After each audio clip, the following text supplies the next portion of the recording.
This is the broadcast from City Hall, the home of the Greater London Authority. Please stand by.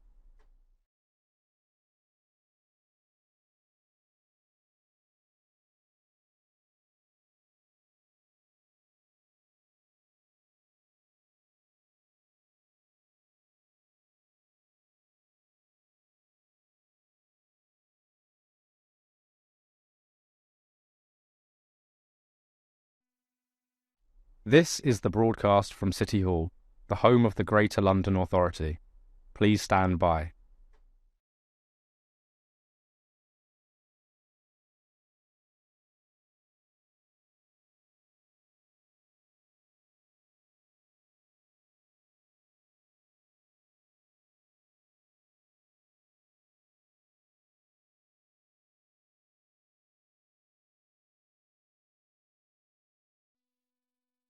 This is the broadcast from City Hall, the home of the Greater London Authority. Please stand by.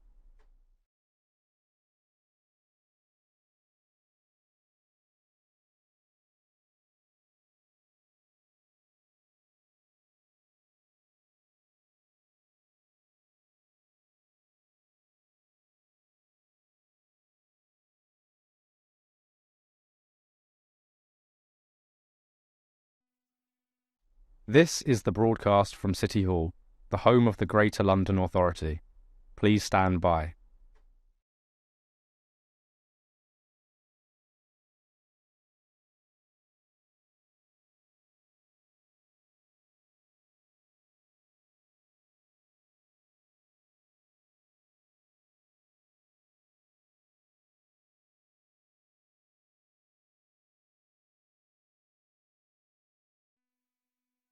This is the broadcast from City Hall, the home of the Greater London Authority. Please stand by.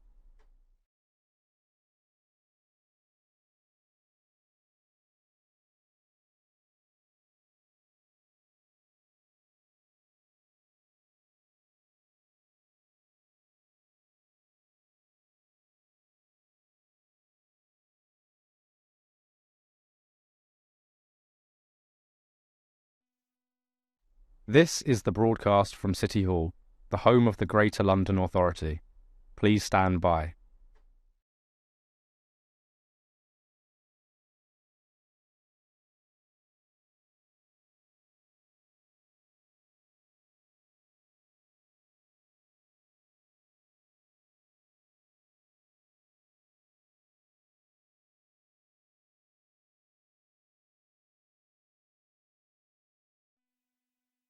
This is the broadcast from City Hall, the home of the Greater London Authority.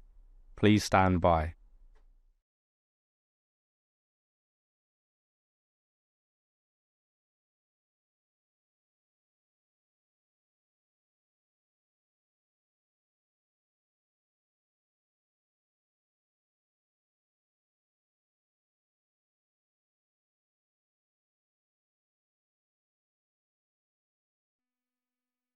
This is the broadcast from City Hall, the home of the Greater London Authority. Please stand by.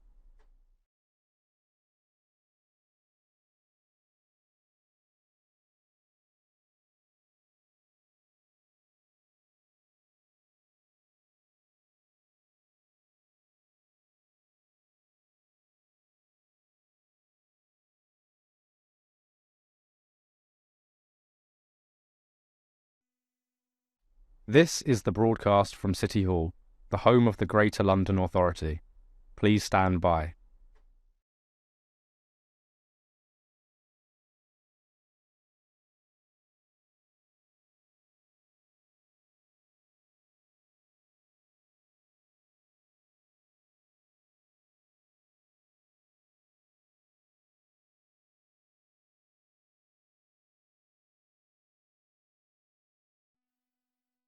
This is the broadcast from City Hall, the home of the Greater London Authority.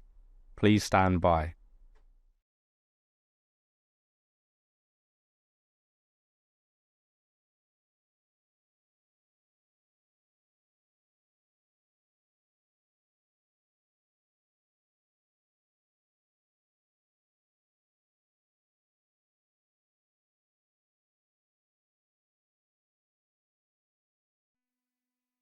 This is the broadcast from City Hall, the home of the Greater London Authority. Please stand by.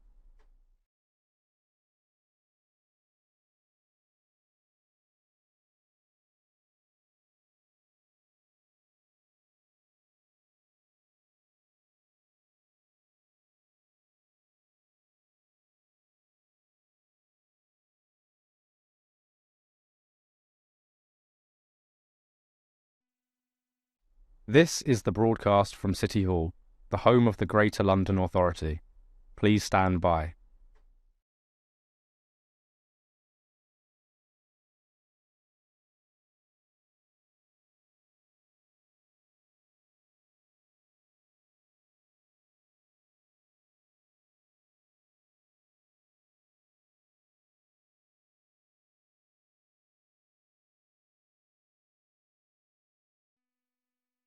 This is the broadcast from City Hall, the home of the Greater London Authority. Please stand by.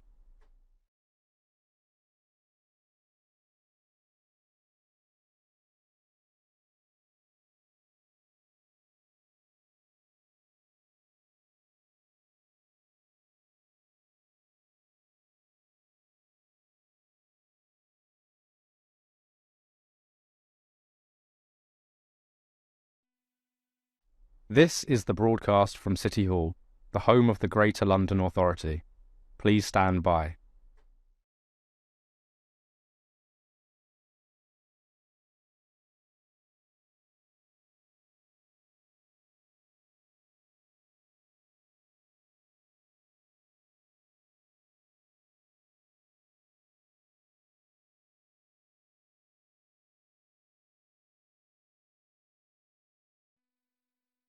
This is the broadcast from City Hall, the home of the Greater London Authority. Please stand by.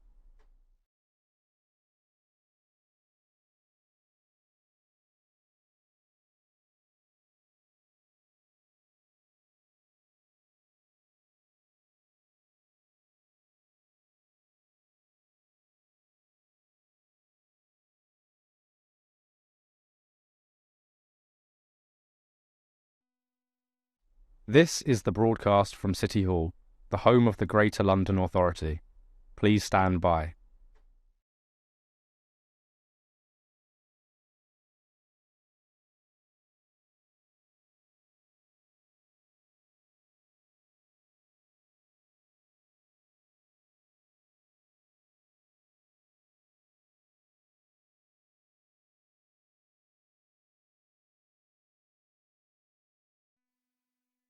This is the broadcast from City Hall, the home of the Greater London Authority. Please stand by.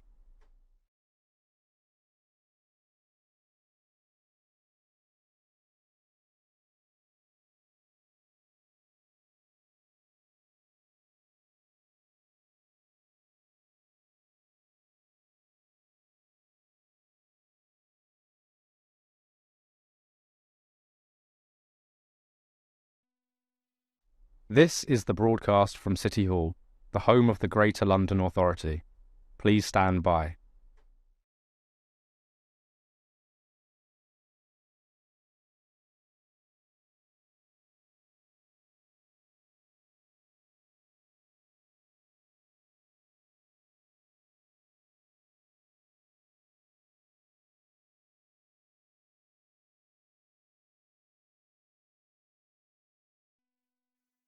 This is the broadcast from City Hall, the home of the Greater London Authority. Please stand by.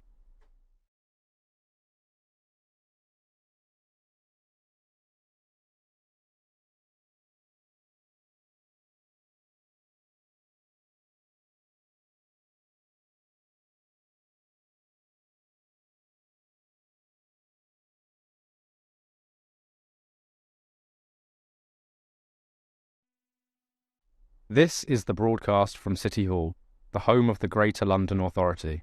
Please stand by.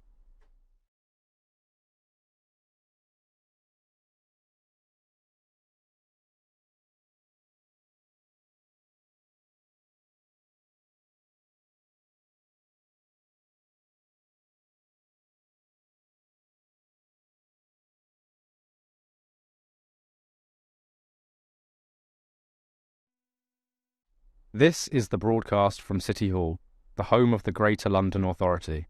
Please stand by.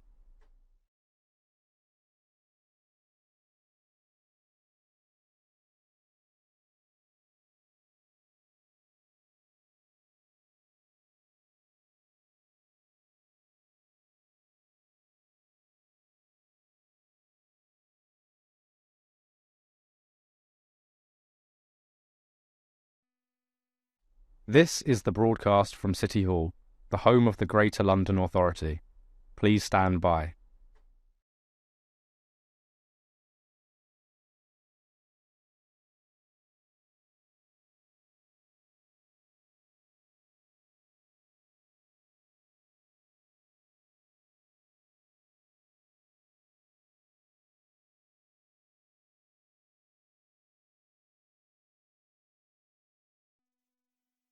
This is the broadcast from City Hall, the home of the Greater London Authority. Please stand by.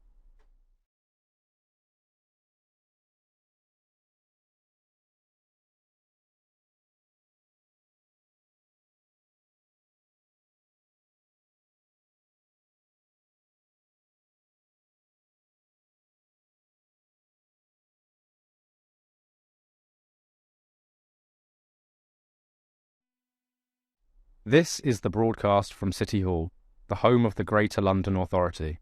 Please stand by.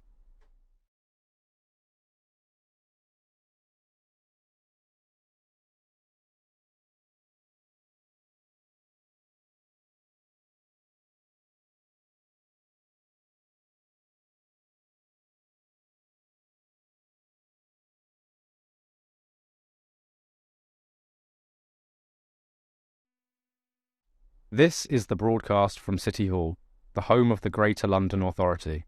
Please stand by.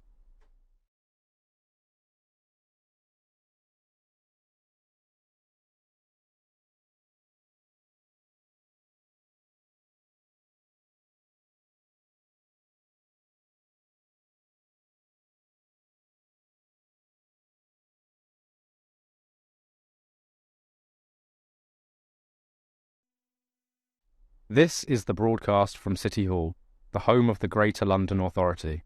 Please stand by.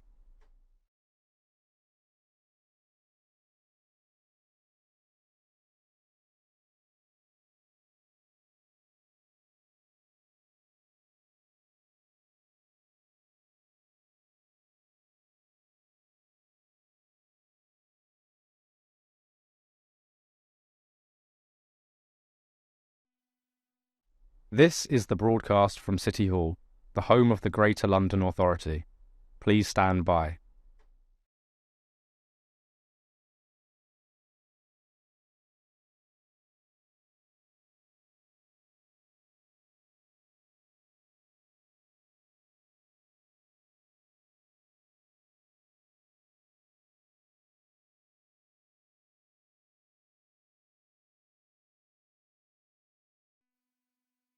This is the broadcast from City Hall, the home of the Greater London Authority.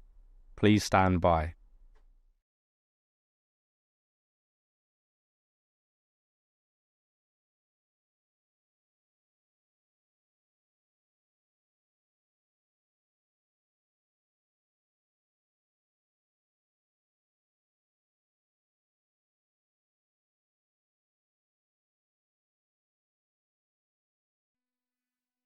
This is the broadcast from City Hall, the home of the Greater London Authority.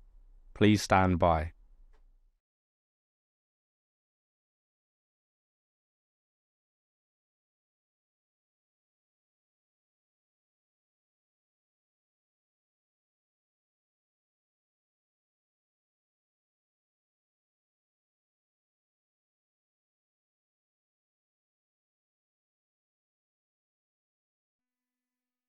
This is the broadcast from City Hall, the home of the Greater London Authority. Please stand by.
The London Assembly is the voice of London, composed of 25 members elected at the same time as the Mayor in order to hold him to account and scrutinise his policies.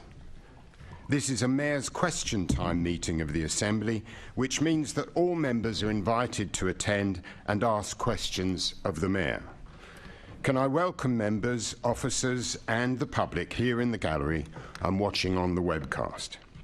In case of emergency and any need to exit the building, guests seated in the public gallery should follow the security staff and Assembly members should follow the meeting clerk. Please may I remind you to silence your devices, and can I ask the Mayor and members to position your microphones so that you can be heard, moving it closer to you by picking it up from the base and not the neck. Members are reminded that any electronic devices should not be placed in front of microphones, which must be turned on to speak and turned off once finished. Members are also reminded to turn off any mobile hotspots for the duration of the meeting.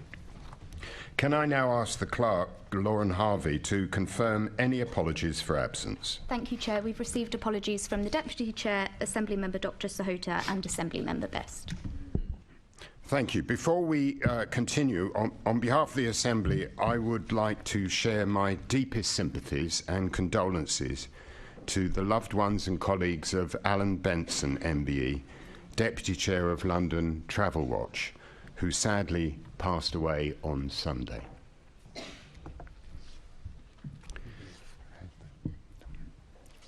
Since the last Assembly member meeting at the plenary session on the 7th of December, continuing its scrutiny of the Mayor's 2024-25 budget, the Budget and Performance Committee examined what progress will be made on tackling London's housing crisis. The following day, the Budget and Performance Committee considered the financial sustainability of the Greater London Authority Group, including the Mayor's Office for Policing and Crime, Transport for London and the London Fire Brigade. The Economy Committee examined what impact increased levels of working from home has had on central London's economy. The GLA Oversight Committee published a report on devolution in London with recommendations to the Mayor and Government on how devolution can benefit Londoners. For its monthly Q&A session, the Police and Crime Committee discussed topics including the London Policing Board, child protection and policing protests with the Mayor's Office for Policing and Crime. As part of an investigation into consultations run by the Greater London Authority, the GLA Oversight Committee considered past consultations across the organisation and if more rigorous processes are needed. The Transport Committee examined key priorities for the DLR, including how much of an issue fare evasion is on the network. The Budget and Performance Committee quizzed Transport for London officials on their 24-25 budget submissions, including what level of fare increase should be expected. As part of an investigation into protecting and enhancing London's green spaces, the Environment Committee explored how green spaces are protected in London and what the threats are. Finally, the Audit Panel considered internal audit reports, including the Corporate Risk Register and expenses monitoring. And as Chair of the Assembly, it was great to join GLA staff at the Christmas party last week and reflect on some of the highlights from 2023. Thanks once again to all the staff who worked so hard to ensure that this was a success. And I do hope that all the staff have a very restful holiday. However, the downside of that particular party was when I invited Sadiq to renew the tradition that we had in the Assembly of the Chair and Mayor leading the first dance. Hey. May I say, I was left as a wallflower for the rest of the evening. Okay. I don't care. Anyway, declarations. Let's go on to declarations of interest. Can I ask the Assembly to note the interests set out at item 2? Do Assembly members have any other disclosable pecuniary interests which relate to the items on the agenda for today's meeting? Or any other relevant interests, including any declarations in relation to gifts, hospitality, which are not reflected on the authority's register of gifts and hospitality? You know, I wish we could come up with a phrase that's quicker than that, you know, but I'm sure I'll have to say that for legal reasons, but sorry about that. Can I ask the Assembly to formally to receive the Mayor's report covering the period from the 3rd of November to the 7th of December? The Mayor will now provide an oral update of up to 5 minutes in length on matters occurring since the publication of his report. Mr. Mayor. Thank you, Chair. Good morning. I'd like to address an issue which inevitably comes to the fore at this time of year, homelessness. First, I want to express how humbled I am by Londoners who, since 2017, have donated over £700,000 through our annual Rough Sleeping campaign. The Tap London contact points are live once again, as is the website for anyone who wishes to contribute, and the Street Link website, which can be used to connect rough sleepers with local support services too. I know ending rough sleeping is a priority for Londoners, and it's an ambition I share. Since 2016, we've quadrupled City Hall's homelessness budget, successfully helping over 16,000 people to get off the streets, 3/4 of whom have stayed off. We've also now delivered more than 1,500 long-term homes for rough sleepers. And today, we've announced a further £200,000 to expand our night transport outreach team to end the cycle of homelessness for hundreds of people sleeping rough on the TfL network. Despite all this and more, we still have a long way to go. The reality is the government's policies are exacerbating this crisis faster than we can ease it. Numbers are rising across Britain, and London, as so often, is feeling this acutely.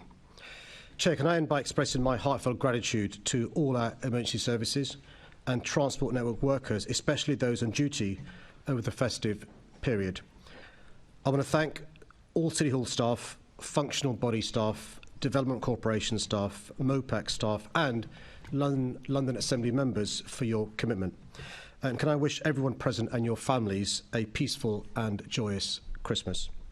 Chair, I've been asked for one request for an oral update, and it's from Assembly Member Ellie Baker, and it's on TfL capital funding settlement. I'm relieved that we've agreed a £250 million capital funding deal with the Department for Transport, which will enable TfL to make some vital upgrades to our transport network, including upgrades to the Piccadilly line. This funding will also mean we can continue protecting and creating jobs around the country, including in Goole, where many of the state-of-the-art trains are being made. However, it's still vitally important that we agree a decent long-term funding settlement with the government that allows TfL to plan and invest for the infrastructure London will need over the coming decades. Expanding our transport network and supporting jobs and economic growth in London has real and sizable benefits for the economy of the whole country.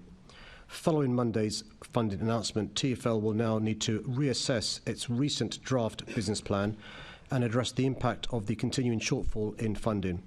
That work is underway, so TfL can confirm as soon as possible what it will be able to deliver in London. Thank you. Assembly Member Baker, please. Thank you, Mr. Mayor. And yes, I'm glad that money has come through, but it was only half the money that TfL requested, and that was only for the essential projects that TfL feel are needed for London. And yeah, as you say, I'm aware that TfL are working through the impact of that. We questioned them at Budget and Performance Committee on Tuesday, and so that will come out in shortly, hopefully. But I really would like to ask, from your point of view, is there a danger that, considering that's 250 million under what's needed, is there an impact? Is there a potential impact on operating costs and therefore a direct impact on passengers and services? There will be, if not today, down the road. So TfL needs, roughly speaking, between £2 and £3 billion a year to renew, replace stock. think about the trains, the trams, the buses and so forth. This year's capital budget was constrained to just be £2 billion. And TfL managed to find 3/4 of that capital expenditure. By the way, no other transport authority around the country or the world finds that much of its own capital expenditure. So a quarter is £500 million, which is a constrained budget. The government's given half of that. So just 12.5% of the capital budget, the constrained budget next year. So TfL are trying to make sure the business plan balances, but it will mean choices. And it's really important Londoners are aware, as a consequence of this deal from the government, some things we think need to happen can't happen or will be delayed happening. Okay. Thank you. Before I ask for another contribution, can I welcome the school council from Cheam High School to this meeting? Hi, guys. We got the right school. Good. So thank you for joining us, and I hope you find this session engaging. The Mayor is just answering questions from Assembly members on his opening remarks. And that next question is in the name of Assembly Member McCartney. Yes, thank you, Mr. Mayor. And I'm going to raise the Piccadilly line again. Part of the capital that you requested was to complete phase 1 of the Piccadilly line, which is the 94 new trains that are due to start arriving from 2025. Do we know whether there's sufficient money to ensure that those actually are on track and will be delivered? That's one of the things that TfL is going through now, including speaking to Siemens. Just to remind colleagues, because of our order, this factory has moved these trains being built in Germany to our country. If we were to give certainty, they could recruit more people and create more jobs. And that's why it's really important that we've at least got this amount of money, so there is some security. We'll be speaking to the train manufacturers and TfL going through its budget to see the impact of the reduction by a half of the amount of support we need from the government. And just to remind colleagues, that in itself is only a quarter of the complete capital budget, which we found no other transport authority around the country, and I understand around the globe, finds that much of its own money for capital. Yes, and I think it's down to your financial work that TfL is in such a good position that it is. But obviously, phase 1 of the Piccadilly line is the 94 new trains. And we've obviously been lobbying government for phase 2, which is the 18 additional trains, so we can have a train every 90 seconds, but also the signalling work that is needed. And I'm just really disappointed that yet again we have another short-term deal. Do you think we're going to have to wait for a change of government until we get a multi-year deal? Well, here's the thing. Other transport authorities around the country, including Network Rail, have multi-year deals. For some reason, the government wants to punish London. We've only got a one-year deal. We now know there's got to be an election before next January. I understand from the Prime Minister's comments to journalists this week, he said there'll be a general election in 2024. So I'm afraid we'll have to wait until a change of government for certainty around our funding. And by the way, the advantage of certainty is we can then do deals in relation to procurement that we can't currently do, whether it's buses or whether it's the PIC line. You're spot on. The new trains are fantastic. I've seen them, and they will improve quality of service, improve frequency. New trains plus signalling is transformative in relation to the number of passengers we can take on one of the busiest lines in Europe. Yeah, I mean, it goes from 20% increased capacity to 60% increased capacity. So thank you, Mr. Mayor. I mean, I'll keep lobbying, and I know you will do as well. Thank you. Thank you. Thank you. We now move on to the questions on the priority order paper. Each group is allocated an amount of time to ask their questions that is proportionate to their size. The first question concerns different ways of policing protests from Assembly Member Russell. Thank you for your question. Good morning. I want to acknowledge how operationally challenging the last few months have been for the Metropolitan Police Service due to the impact events in the Middle East have had on protest activity and, sadly, hate crime in London. This, combined with other protests from groups like Just Stop Oil, has resulted in the significant abstraction of officers and put pressure on the Met Police Service senior team, with an inevitable effect on the well-being of officers and staff. The MPS should be commended for its professional response to the protests. I'm grateful that in a complex situation, the MPS continues to police London without fear or favour. London is being served by a professional police force, adapting its operational tactics as and when required. I've always made it clear that the right to protest is a cornerstone of our democracy. but it must be peaceful and lawful.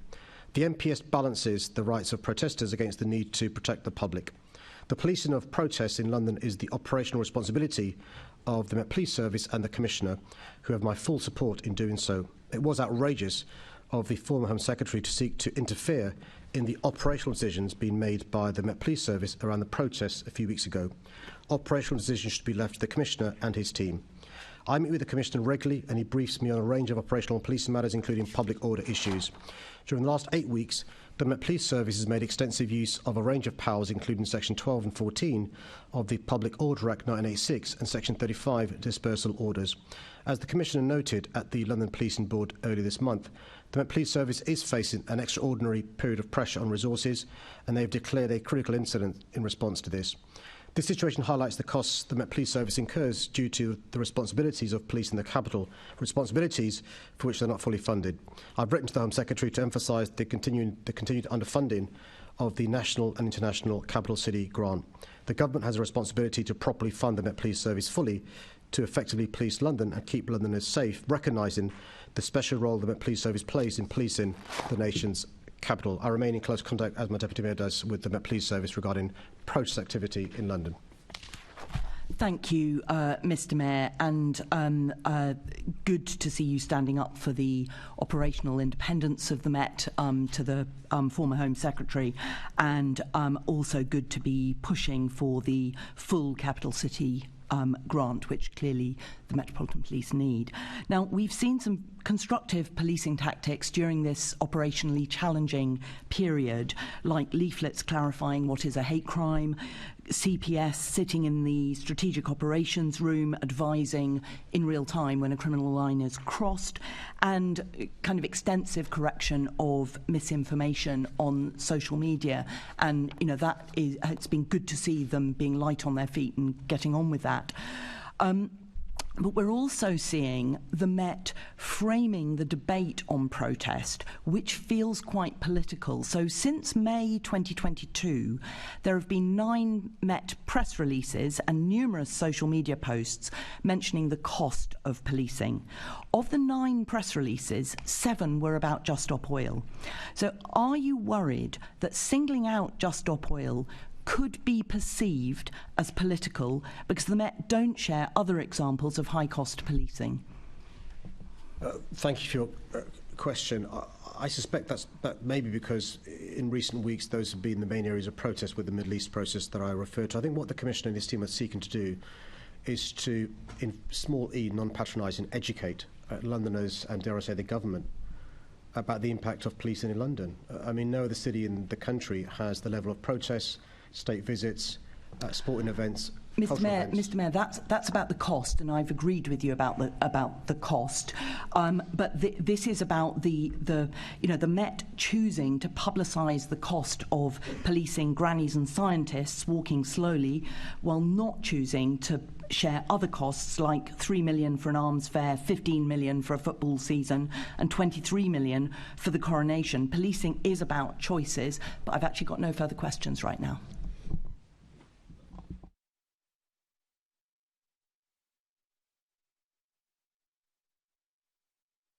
Okay, sorry, I expected a ta-da at the end. Sorry about that.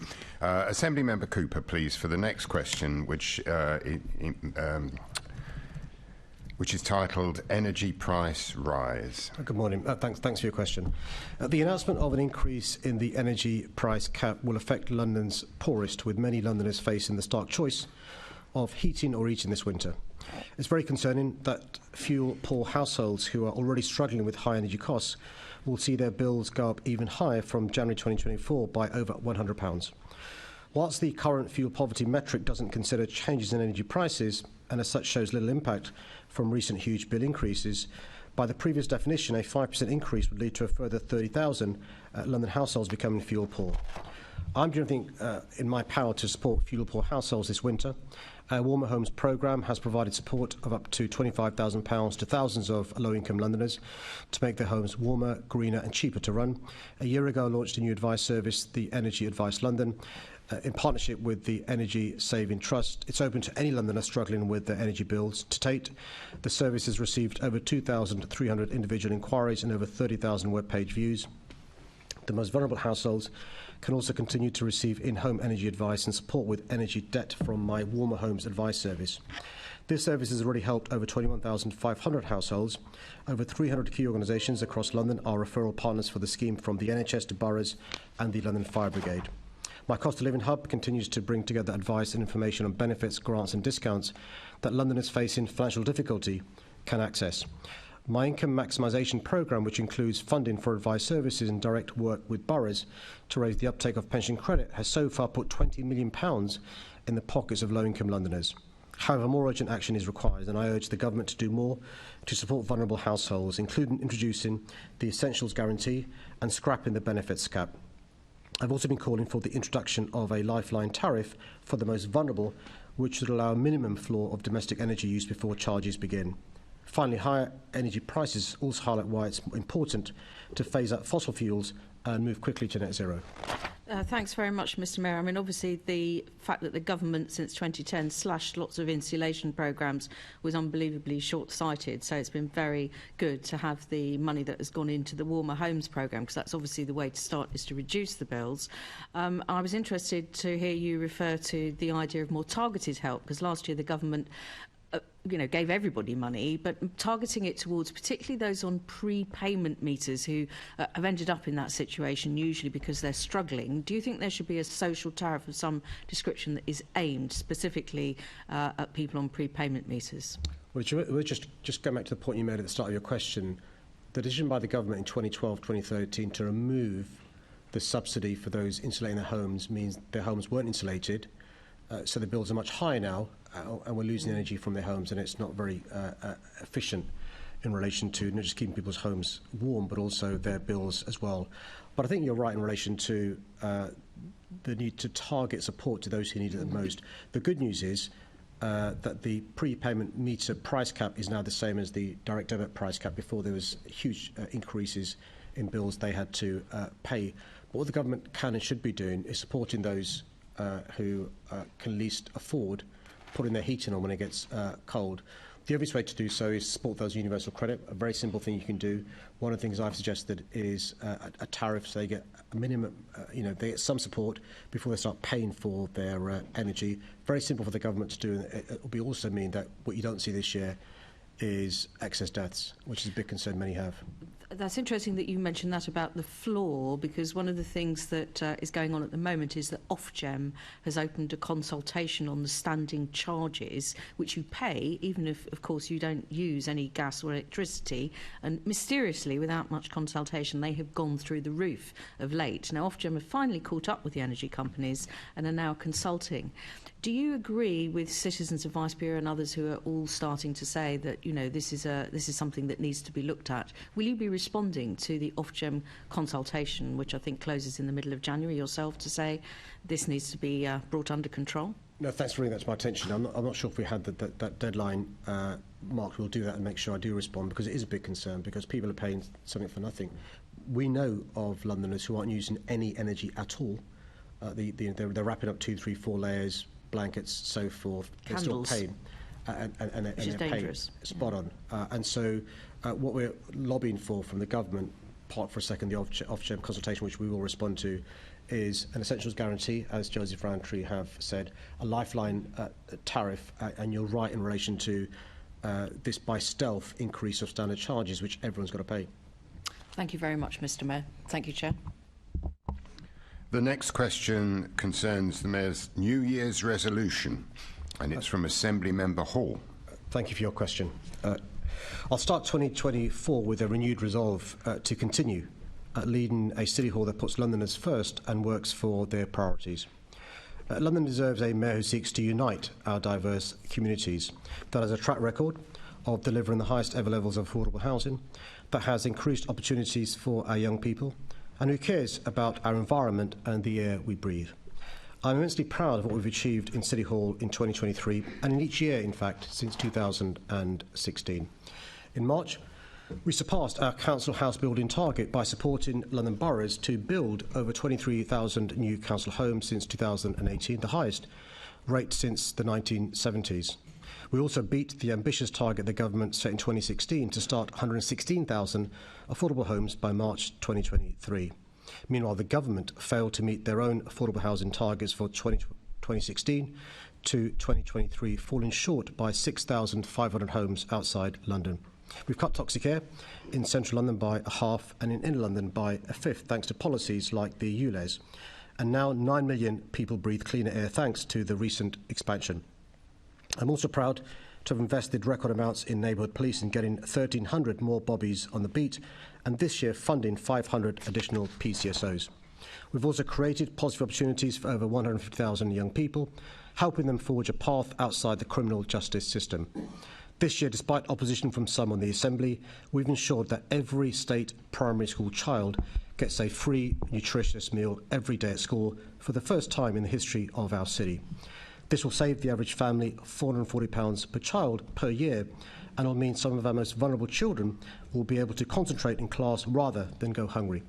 We've also helped create over 330,000 jobs from City Hall since 2016, helped hundreds of thousands of Londoners attend a free college course to help them into the job market, completed the Elizabeth line with more than 270 million journeys since opening at a rate of 4.3 million a week, and we're on track to provide 100,000 young people with a personal mentor by the end of 2024. There is, of course, much more to do, and I remain honoured to have the opportunity to lead this great city. Ultimately, my New Year's resolution is to continue working daily, day and night, to make London safer, greener, fairer and more prosperous. Thank you, Mayor Khan. Thank you for that. You touched on policing, and I'm sure you want knife crime to be reduced. How much has knife crime increased under your mayoralty? Do you know? We've got figures which we've published for the reduction in knife crime injury for those below the age of 25. I can share them again, Chair, after Mayor's question time. No, that's okay. I've done my homework. And it's gone up nearly 50%. So I'm just wondering how you think you're going to bring it down next year. And I'm talking across the age groups. How are you going to bring down knife crime? For it to go up nearly 50% under your mayoralty is quite disgraceful. Well, so, Chair, for knife crime for those below the age of 25, the reduction since 2016 has been significant. So since the VIU was set up, it's gone down by 15% knife injury for those below the age of 25. Compared to pre-pandemic, it's gone down by 11%. And since I became mayor, it's gone down as well. We're going to continue making progress on this. And one of the ways we're going to do this is not just by investing in the police, but by investing in services for young people as well. The VRU has provided positive opportunities for more than 150,000 young people, and we're now providing mentors to more than 100,000 young people by the end of next year as well. That makes a big difference in dealing with the root causes of knife crime for those below age 25. Clearly you and I disagree on the figures. It's actually 48.8%. So the other thing, one of the other things you're going to obviously concentrate on is sexual offences. They've gone up under your mayoralty by 50% or 49.3%.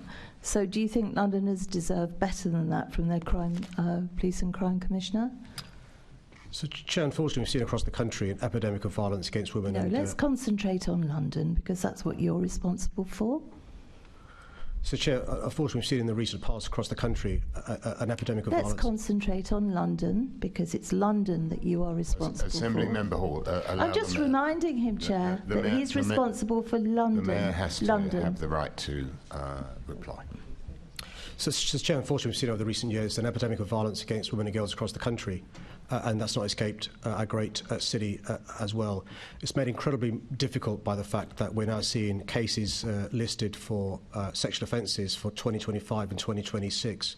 And that often leads to high levels of attrition, with victims and survivors not going through, for understandable and good reasons, with the criminal case. What we're seeking to do is to not just encourage people to report when they've been the victim of sexual offences, but also to make sure that there are resources given by the government to not just the police, the CPS and the courts to make sure these trials reach their end. At the same time, we're investing more than £117 million in addressing the issue of violence against women and girls, both enforcement, with the work the new Commissioner is doing with the predatory units, targeting the 100 most prolific offenders, but also making sure that there are the resources given to the IDFAs and the ISFAs in the prevention side. Thank you, Mr. Mayor. Thank you. No, it's just that you do go on exceptionally long and you don't actually answer the questions. It would be awfully helpful if you did, because you know we're on the clock here. So do you know how many people have been murdered under your mayoralty? And I want to know in London. If you don't know that, I'll tell you, it's 994. So if you've done such a good job, because you keep giving stats on how much money you've put in, very often you seem to think by putting money into things that will solve the issues. Well, quite clearly it doesn't, because we're looking again, knife crimes increased by 50%, sexual offences have increased by around 50%, and 994 people have been murdered while you have been the mayor of London. Do you think that's acceptable?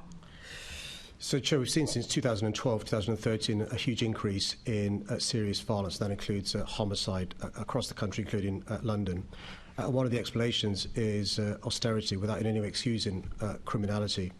One of the reasons from City Hall we've invested record sums in the police and in youth services is to take action on the complex causes of crime, including homicide. Since 2016, when I became mayor, we've seen a reduction in homicides. Last year, for example, a 20% reduction in homicides to the year when I first became mayor, a 50% reduction in teenage homicides in the year I first became mayor. But, Chair, one homicide is one too many. Both as a Member of Parliament and as the mayor, I've spent too many hours with bereaved families, and what they wouldn't like is this being used as a political football. Instead, what they'd like is politicians understanding the complex causes, seeking to address them, as well as supporting our police. Mr. Mayor. So we've seen, Chair.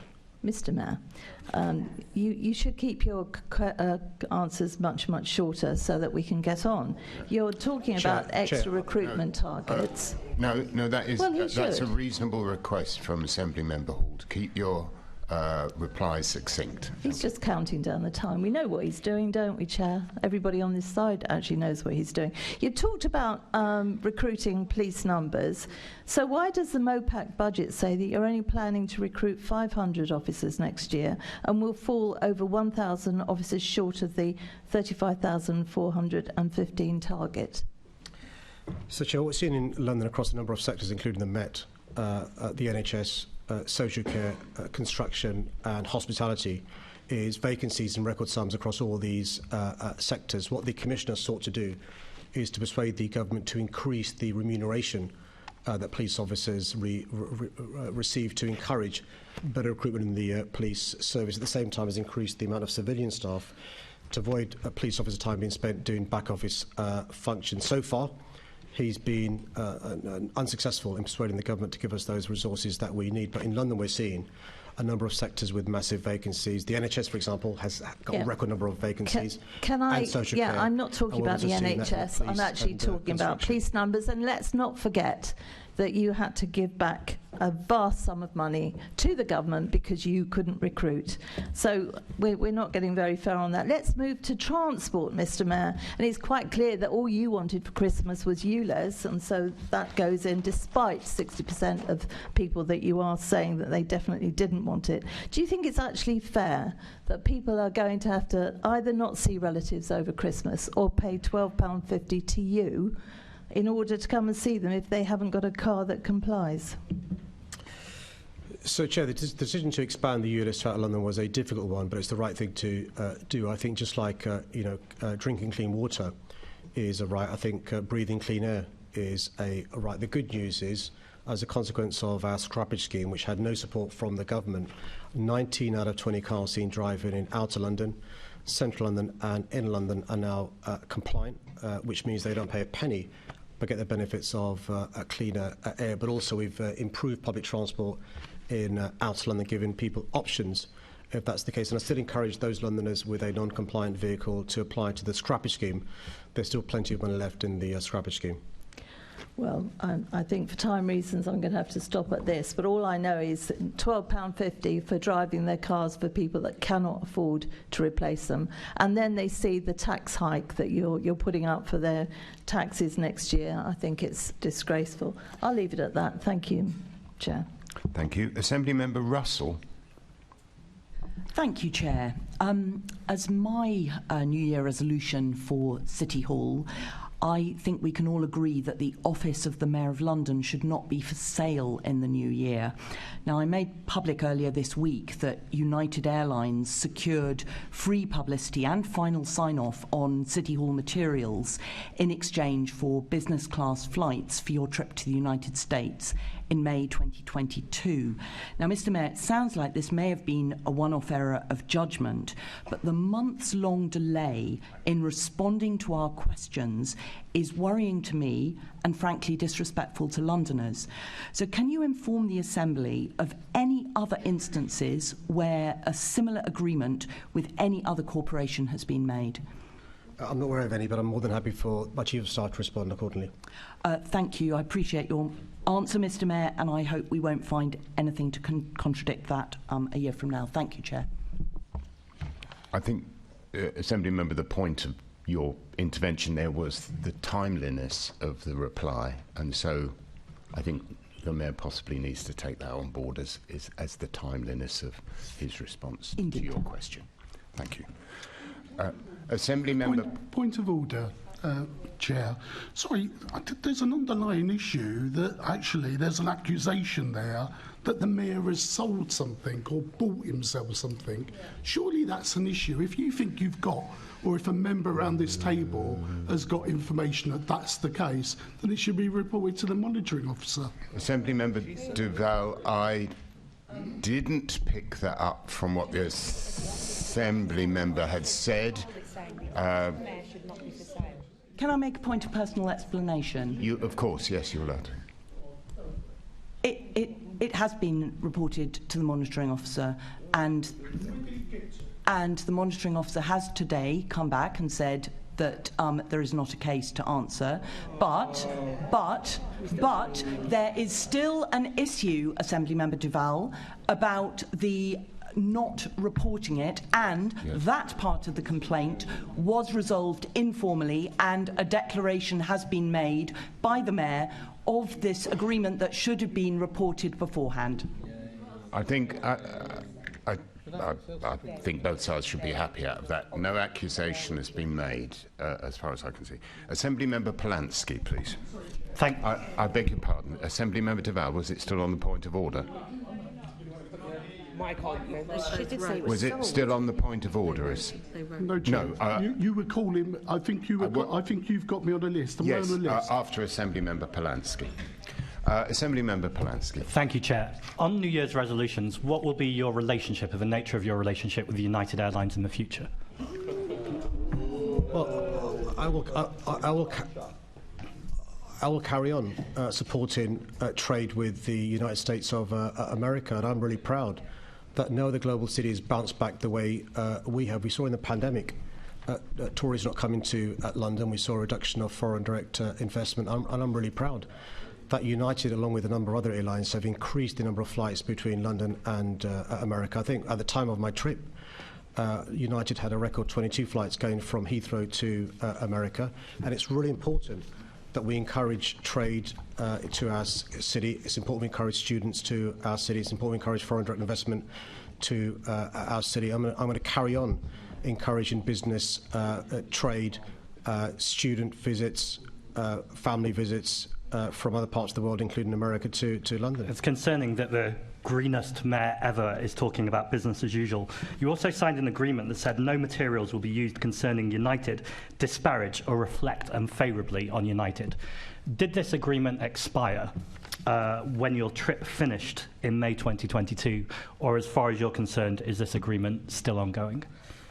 There's nothing in any agreement that dictates what I say or do, but I will speak proudly and proactively about American businesses or British businesses that do good by London. It's really important that we Is that why you read out loud to me in this chamber just a few months ago United Airlines Sustainable Aviation Fuel press release when I asked you about this?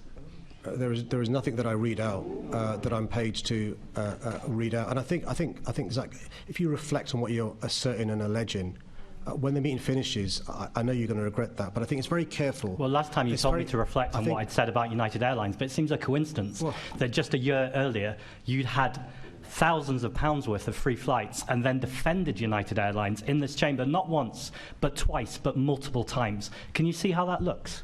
Well, let's be clear. It's just been ascertained by the questions from Len Duval, not Caroline Russell, that a complaint was made to the monitoring officer, and Caroline Russell has just said it was knocked back. So I think you'll be a bit careful in relation to throwing allegations around. I'm quite This clear, is about Chair. transparency, Mr. Mayor, and the fact it wasn't declared. I'm very proud to promote American businesses that create jobs, wealth and prosperity in London. I'm very proud to promote businesses from any part of the world that promote jobs, wealth and prosperity in London, just like I'm willing to stand up to those businesses that are not good for London, whether it's Madison Square Gardens or whether in previous years, whether Is it's this why you called, and I quote, United Airlines one of the world's leading airlines? In this chamber, you said one of the world's leading airlines. That sounds like product placement, Mr. Mayor.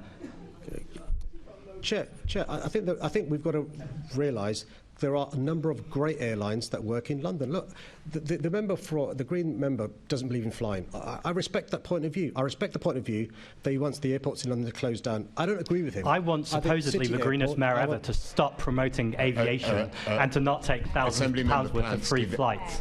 The mayor must be allowed to reply. Chair. That's fine. Well, Chair, it's really important that when these accusations are thrown around, they're responded to.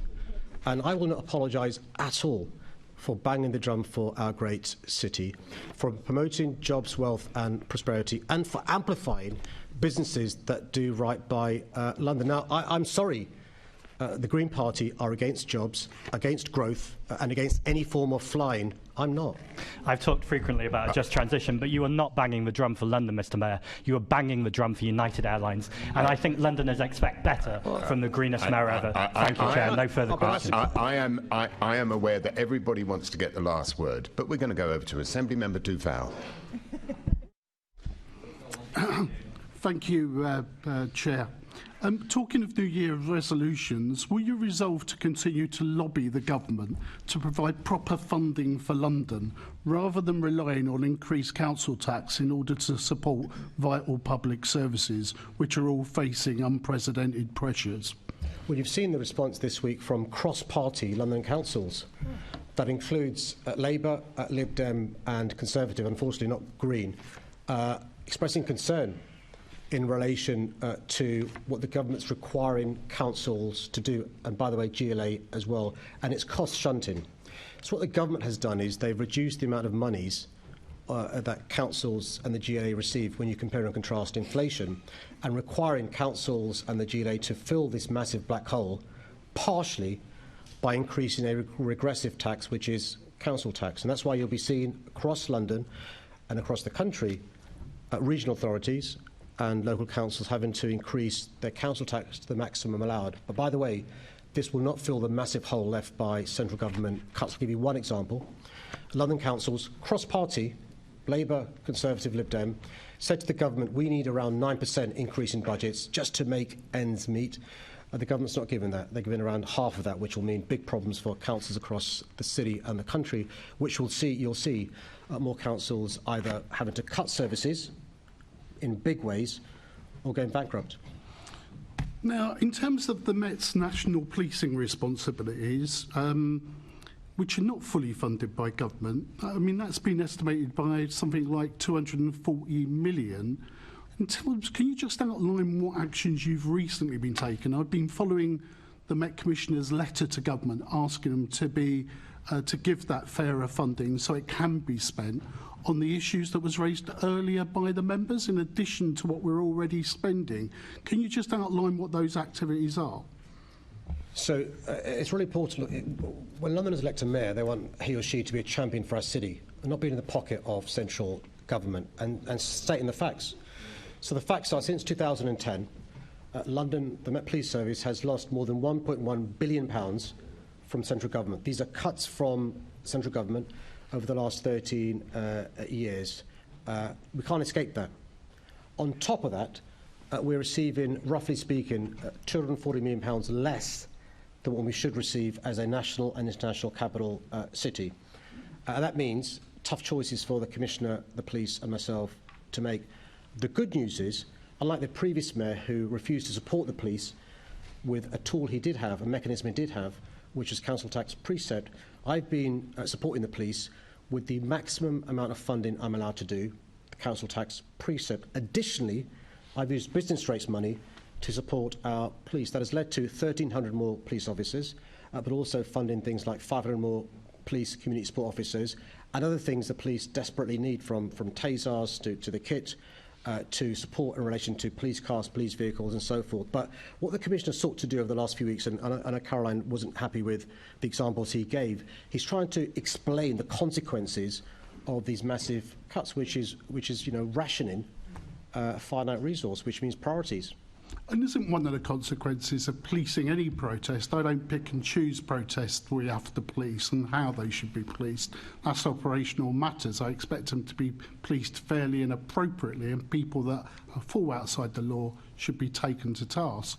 But the realities of that is actually, while the police are sorting out these protests, they're not doing the job on the ground in the boroughs that I represent and everybody else represents around this table, isn't it? The consequences are, in terms of policing priorities, if you're there in central London policing a demonstration because of our capital city and the focus of that, those issues, because that's what protesters want, we can't have police officers doing the stuff that actually Assembly member earlier on highlighted in questions about some of those policing responsibilities. No, I think successive governments have realised that you should be able to police protests, sporting events, cultural events, state visits and police communities. That's why you have a national and international capital city grants. This affects London more than any other part of the country.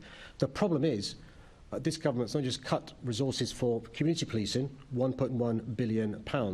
They've cut money for national, international capital cities policing, £240 million. So you're seeing in areas like Greenwich that you live in and represent, but other parts of our city, officers are being abstracted from those communities because they've got to police these protests and so forth for obvious reasons. And that's a huge source of frustration to me, to Londoners, to the Commissioner, and that's why it's incredibly disappointing that the Home Secretary, the new Home Secretary, doesn't appear to understand the complexities of this, or to be arguing the Home Office's corner. What you want from a Secretary of State is to be arguing with the Treasury for more resources for his or her department, just like you want a mayor arguing for our city. And if we're not careful, we could end up with a mayor that's in the pocket of a Secretary of State or a government who's not willing to argue for our city. And then finally, let's move to transport, Mr Mayor, in terms of some of the issues. But do you think it's a bit rich of the people that oppose you and oppose the work that you did on ULEZ, talking about the scrappage scheme, when government doesn't give any penny or contribute to the scrappage scheme, or even attempt to support people living outside London entering into London? No attempt at all by government. Does that not really stick in your throat, really? Well, I think the hypocrisy is clear for everyone to see.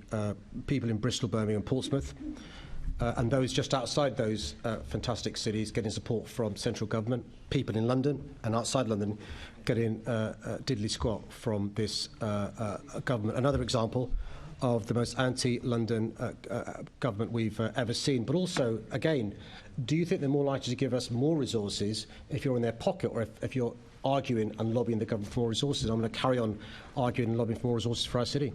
But what if you're not arguing for those resources for Londoners? What if you're selling Londoners short, not just by central government, being sold central sort, like a fifth column inside here in the London Assembly, who are silent in speaking up for Londoners, even when there is a fair case put forward for extra resources for London, they don't support it, which leads me to believe that there is a cut strategy here. There's a cut strategy that they're quite happy to see reduced resources on public expenditure. Do you think that's correct? I think what you've seen this week is a case study in what could happen if we're not careful. What do I mean by that? The government decided to cut funding for a high-speed 2 station at Euston. They said the £6.5 billion that was going to go into that is instead going to be spent across London. That's what they said, £6.5 billion. Yesterday, you had some celebrating us receiving not £6.5 billion, but over 10 years, £200 million. And by the way, we as a city gives the government more than £500 million in road tax every year. There are some who'd be cheering that, Because as you said, the government wants somebody inside City Hall to be their shop steward. I think it's outrageous. I think they're taking Londoners and London for a fool. Thank you, Mr. Mayor. Assembly Member Hall. Thank you. Diddly squat. £21 billion budget. I hardly would call that diddly squat. And we look at just yesterday, and you got 235 million from Mark Harper, our boroughs did. And thank goodness they're giving it mainly to the boroughs, because it can't be squandered by you. But all I would say to you, Mr. Mayor, is that anybody that regards a budget of £21 billion as diddly squat really has no understanding at all of money.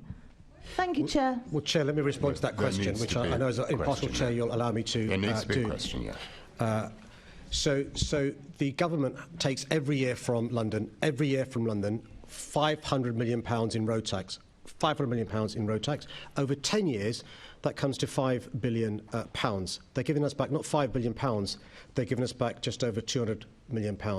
The government has cancelled its contribution towards High Speed 2 Euston Station, £6.5 billion. They're not giving us back £6.5 billion, they're giving us back just over £200 million. And so we are receiving a fraction of the money the government's taken away from us. Some will accept that with a smile and a photograph. Others will say that's wrong. And I think Londoners are with me rather than her. Well, I think you're absolutely wrong there. If you look at the bailouts, if you look at the extra money coming in everywhere, if you look at the list goes on and on. I haven't got the time to sit like you do and just reel off loads of money. But diddly squat is not what you get. You get an awful lot of money from lots of... And can you stop interrupting? It's very rude. Can I? I think that you get a lot of money, and I would not call it diddly squat. Can I emphasise to members that this is Mayor's question time? We ask questions of the Mayor, and, you know, that's its main purpose. Next, let's go on and talk about London's black taxis, and that's Assembly Member Pidgeon. Thanks for your question. The taxi trade has a rich history in London, and I'm confident it will continue to play an important role in the city's future. London's taxis and their drivers are the envy of the world, with their instantly recognisable vehicles and their drivers' unparalleled ability to navigate our complex city. We're rightly proud of black taxis' heritage, but this is also a trade that innovates. Black cabs are early adopters of zero-emission capable technology. Over half of all taxis are now zero-emission capable, helping to clean up the air in the capital. Along with Transport for London, I've provided £50 million of funding to encourage continued uptake. As I set out in my transport strategy, taxis provide an accessible, door-to-door service for Londoners and visitors alike. They have a vital role to play in London's transport mix, catering for some of those trips that can't be taken on foot, by cycle or using public transport. That's why we've done so much to support the trade in London. On top of the £50 million zero-emission capable transition fund, we've given black cabs access to 95% of bus lanes on TfL roads, which now operate 24/7, exempted them from the congestion charge and the ULEZ, increased the number of taxi ranks in London by around 100 to a total of over 600, and added taxi information such as nearby ranks to the TfL journey planner. I'm proud that the entire fleet are designated wheelchair-accessible vehicles and have a range of accessibility features, all taxis except card and contactless payment. Following recent conversations my Deputy Mayor and TfL have had with taxi stakeholders, I've asked TfL to work with the industry to create a new vision for taxis that will clearly set out the role taxis will play in London's future. I'm aware that there has been a reduction in people applying to become taxi drivers, which was exacerbated during the pandemic. In collaboration with taxi driver representatives, TfL has been making changes to the knowledge of London to modernise and speed up the training process without diluting the gold standard attained by London's taxi drivers. Even before these changes had been introduced, we've seen an increase in the number of people applying to become taxi drivers this year. I understand that following a very challenging time during the pandemic, demand for taxi services is now on the rise again. Lovely, thank you very much. And as you mentioned in your press release of 6th of December, you celebrate that over 50% of black taxis are now zero emission capable. And at face value, that is really good news. But the cost of these new taxis is over £70,000, with finance offered at a staggering 9% interest rate, making them cost nearer £100,000. And with only one vehicle that's currently licensed, there is no competition. So these new black taxis are increasingly becoming unaffordable. If you add to that the plug-in vehicle grant from central government, which has provided £7,500 towards a new taxi, is about to end next year, what are you doing to make new taxis affordable for black taxi drivers and fleet owners in the capital? And are you considering adding your own grant into this? No, thanks for your question, and thanks for your assiduous championing of this really important industry. As part of the work around the new vision we want to create for this industry, we are looking at what more we can do. You mentioned the fact that only one manufacturer is making new taxis. There used to be 3, for understandable reasons, that the number of vehicles sold is limited, so you can understand why no new manufacturer would invest. The same challenge we have with double-decker buses. There's a limited market, and so it's difficult to get new people in there. But we are looking at what more we can do to reduce costs. You mentioned the consequence of finance. Even if you're saving fuel bills, that is a big monthly outgo in relation to your payments. So, the Commissioner, the Deputy Mayor are seized of this, and they're working with industry representatives to see what they can do. And, by the way, manufacturers, and that includes those who retrofit as well.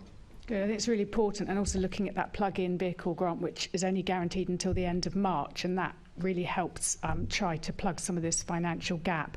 Now, I'm really pleased you've mentioned you're looking at a new vision. I met with the Deputy Mayor and others recently, but your last plan was 2016, and actually, that was aimed at driving up standards, boosting the quality of service and protecting the future of our iconic black cabs. A lot's happened in those 7 years, and actually you read it, it feels like a historic document, to be honest. Are we going to expect from this vision a new detailed action plan? I think yes. I think also, not just the pandemic, but we've looked around the globe, and if you look around the globe, I'm afraid a lot of the global cities have seen a reduction in taxi usage, and we can both hypothesise why that is.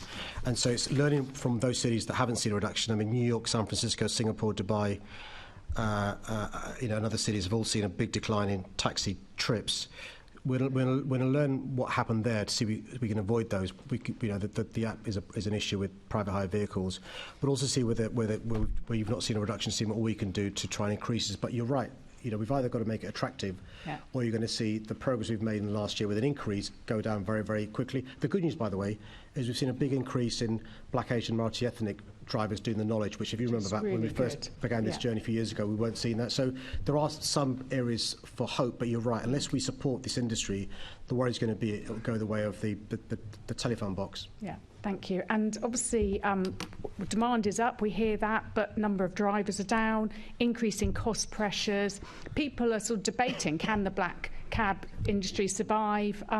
Will you, as part of this new vision, look to host a round table with the taxi industry, including the various taxi apps and fleet owners, to help shape this new vision, this new strategy and action plan to help our iconic black taxi service continue to serve London? I mean, absolutely. They've got to be, forgive the pun, in the cabin in relation to the work we do in relation to the new vision.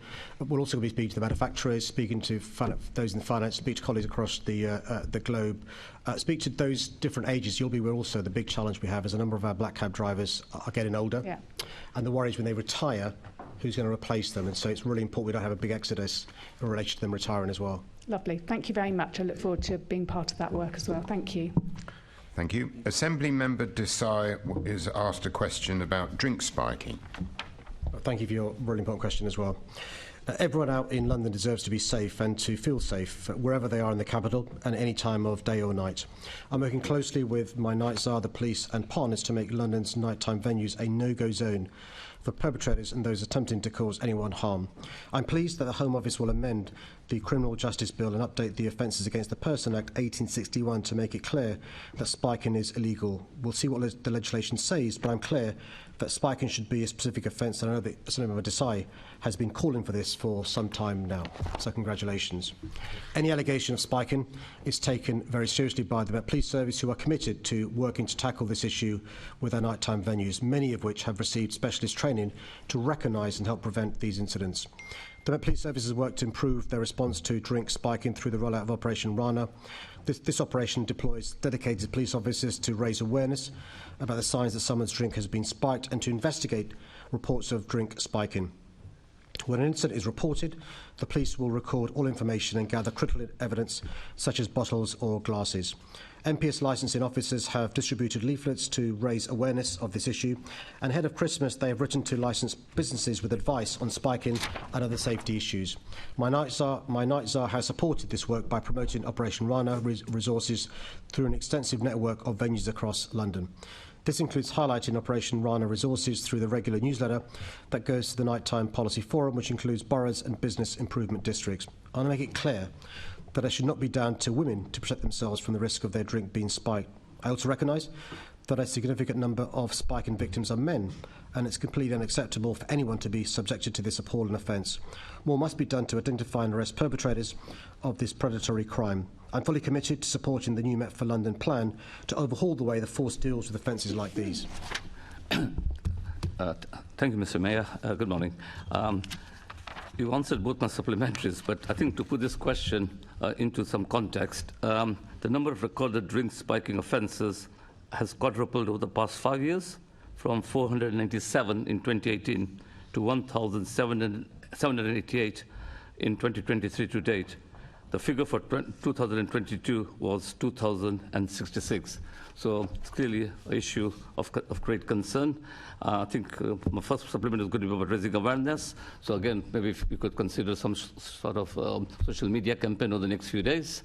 And the second supplement is going to be about the legislation. So as I understand it, the government announced its plans to update the language of existing legislation to make clear that drink spiking is illegal. I would actually say that the government should go further and make spiking a specific offence in its own right. What are your thoughts about this?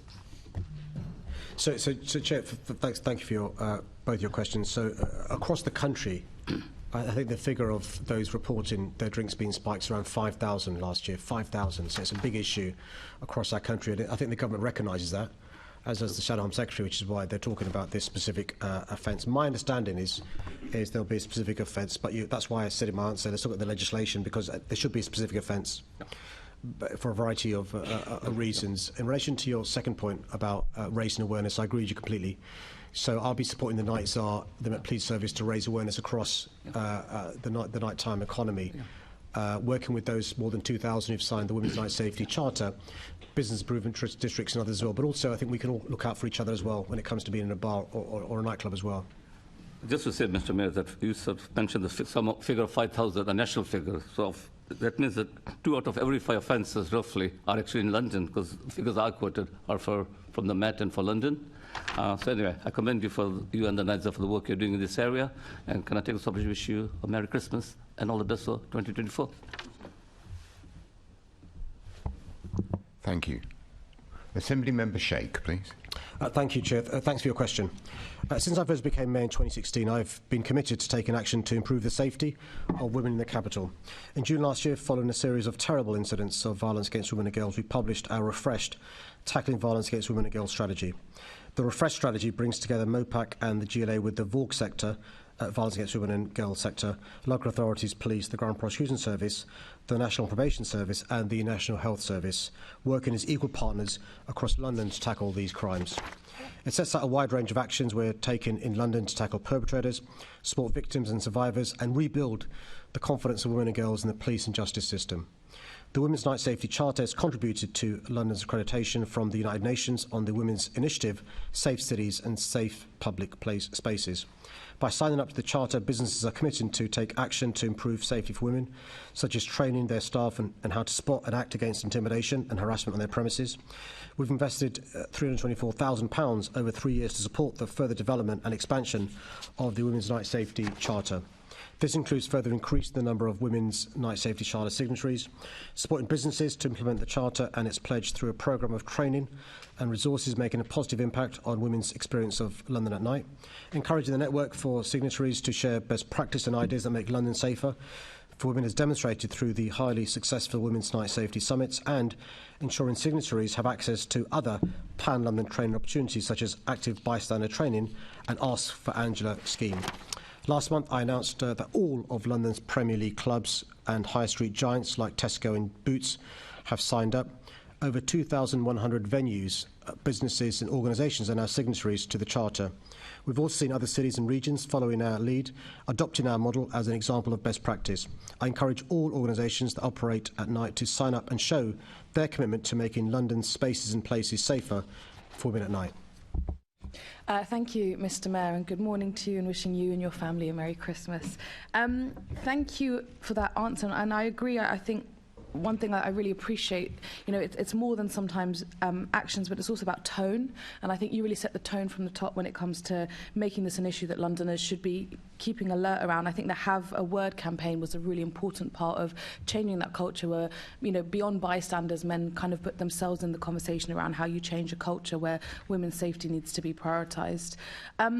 So regarding the night safety charter, I wanted to ask you a little bit more about what we can continue to do to not just get organisations to sign up to it, but to ensure that it's actually having the effect that it's set out to do. And I wonder whether part of that is the after people leave work, what happens then, making sure women get home safely. What can employers do after women leave their premises to ensure, even just checking in with them, have you got a route home, have you got a friend to text on the way, is someone else expecting you at the other end, anything like that that we can do to kind of continue bulking up the charter? You mentioned the word culture at the start of your question. I think it's really important for people who've got no experience of what women and girls go through to understand that, and I'm talking about men and boys. And we represent half the population of our city, and often, we don't know some of the challenges women go through and girls go through, from self-imposed curfews to the clothes you wear, to the footwear you wear, to the routes you take home, and so forth. And so being cognizant, being aware, affects how you treat your employees, how you treat your colleagues, your friends, and so forth. So, a simple example, having 4G and 5G on the Elizabeth line, the underground, means that people who want to keep in touch with their loved ones can do so. I'm at so-and-so station, I'll be home at 20 minutes, or whatever it is.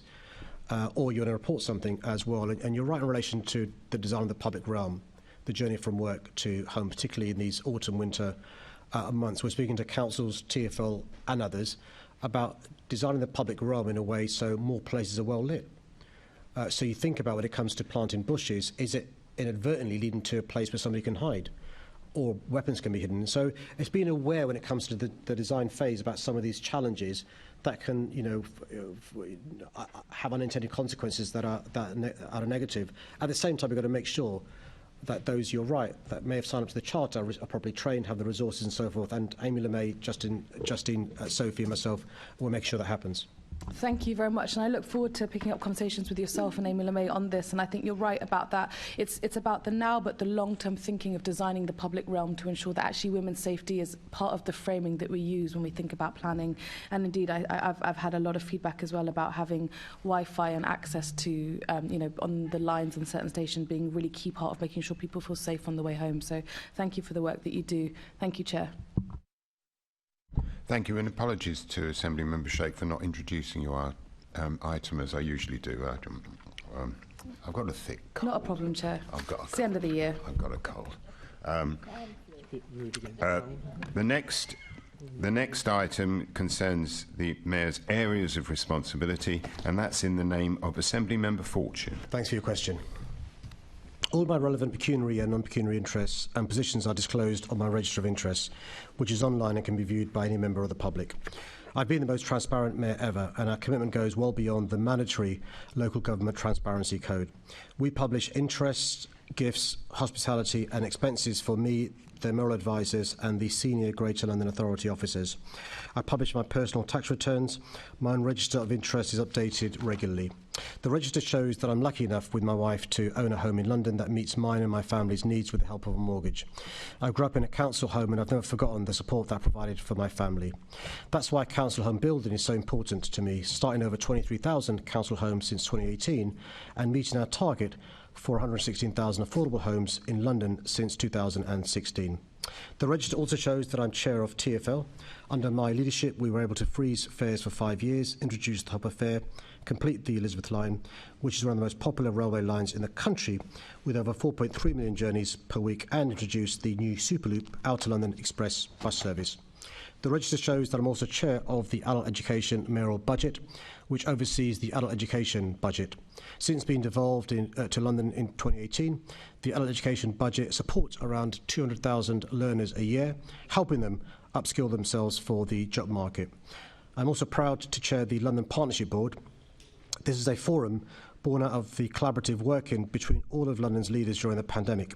It brings together leaders from business, the third sector, functional bodies and local government to build consensus on tackling the biggest issues London faces today. They did a fantastic job during the pandemic, which kept our city going and no doubt saved lives. I'm also proud to be a member of several trade unions. Trade unions were invaluable during the pandemic. The trade union movement was integral to fighting for the working conditions we all now take for granted, conditions like paid leave, sick leave, maternity leave, health and safety standards and more. And I've continued that mission with my Good Work for All standard, which now has 140 employers signed up, giving more than 250,000 people better working conditions. I hold many other positions.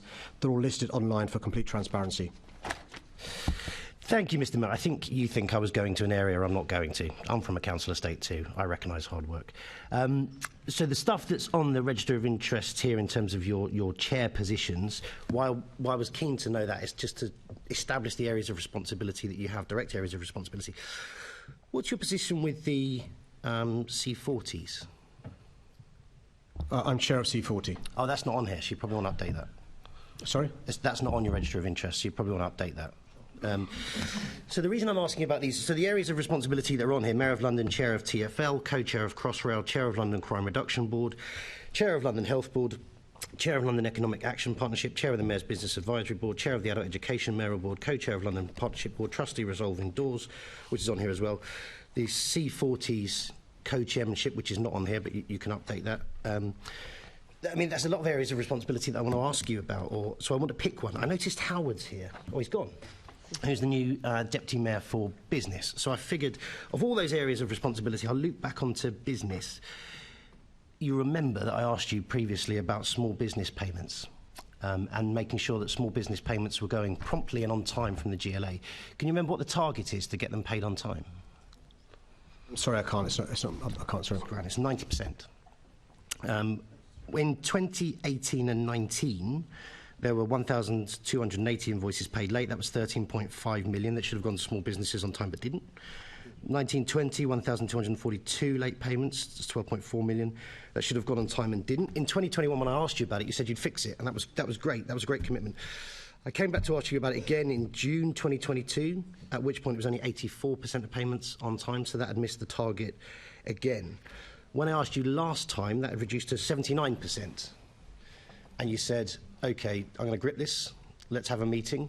So we did. We had a meeting. That was good. There was no coffee, but that's fine. And you said you were going to grip it. What is it now? Do you know? I mean, I would have got the answer had I been asked a question. I don't know the answer. I'm more than happy to find out the answer and get back to you. So in period 7, it was down to 72%. And in period 8, it was down to 77%. So the reason I ask about this and the reason I asked about the areas of responsibility is, understandably, this is a complex environment. But this is something that you've got control of, that I've asked you about over and over again for a couple of years. This is something that you've got control of. You sign the cheques, and this is money going from here to small businesses that are dependent on this cash flow. And you haven't gripped that area of responsibility. So you've got... There's all these things that you're responsible for, all these chairmanships you've got. You know, you're Sadiq Khan, the grand poobah of London, with all these areas of responsibility that you're not meeting. So can you give me a commitment now that you're going to grab this and you're going to hit this target? And if you want another meeting, because it was a shame you cancelled the meetings we had in the diary, I'm happy to facilitate that. Well, Chair, simply don't have the information to answer the question, but I'm more than happy to go away and get the information and respond to the member this side of Christmas, if possible. I've got it. So here it is. And I'll go back. So 2013-14, which fair enough was not your mayoralty, it was 93%, the target was hit. 14-15 wasn't your mayoralty, that was 93%, the target was hit. 15-16, which wasn't your mayoralty, 94%, the target was hit. 16-17, the first year of your mayoralty, it was down to 89%, then it was 82%, then it was 84%. 21-22, when I asked you for the first time, it was 79%. 22-23, it was 74%. Period 7, 72%. Period 8, 77%. So it's failing. So can you commit to me, as you did in 2021 and as you did in 2022 and as you did earlier in 2023, that you're going to take personal responsibility? Because you can do this, right? You're not dependent on government funding. You're not dependent on international action. This is your responsibility. Can you commit to hitting this target of 90%? As I've already said, I'm more than happy to take this away and look into this. I simply haven't got the information that the member's referring to, but I'm happy to go away, find the information and respond to him. You don't need the information. It's can you commit to hit the target? Simply haven't got the information to respond to the points you're raising. I can go away, look at the issue and respond in relation to the points you're raising. So the meeting that was cancelled, can we put that back in the diary? I'll bring coffee. I'm more than happy to. I'm more than happy to. Thank you very much. Assembly Member Rogers, please. Thank you, Chair. Good morning, Mr Mayor. Question for you in your capacity as Chair of TfL. Last week, the Port of London Authority, in partnership with the Thames Estuary Growth Board, published an interesting report recommending 3 electric ferry crossings in East London. Have you seen that report, and what do you make of those recommendations? I've not seen the report, but I was briefed on it because we want to work with them in relation to support they need around the piers. And I think it's really exciting. One of my frustrations, you'll be aware from the last 3 years, is we've got very little locus over the River Thames, but we'd like to get more involved. We have lots of convening powers, and we work closely with both the groups you've mentioned. Incredibly exciting. They'll need our support in relation to working with the councils and the piers, and we're really keen to help them. Thank you. I mean, one of the proposals is for a ferry that connects Barking Riverside to Thamesmead, and I think given we had a Transport Committee meeting looking at the DLR, the cost of the Thamesmead extension is up to 1.1 billion.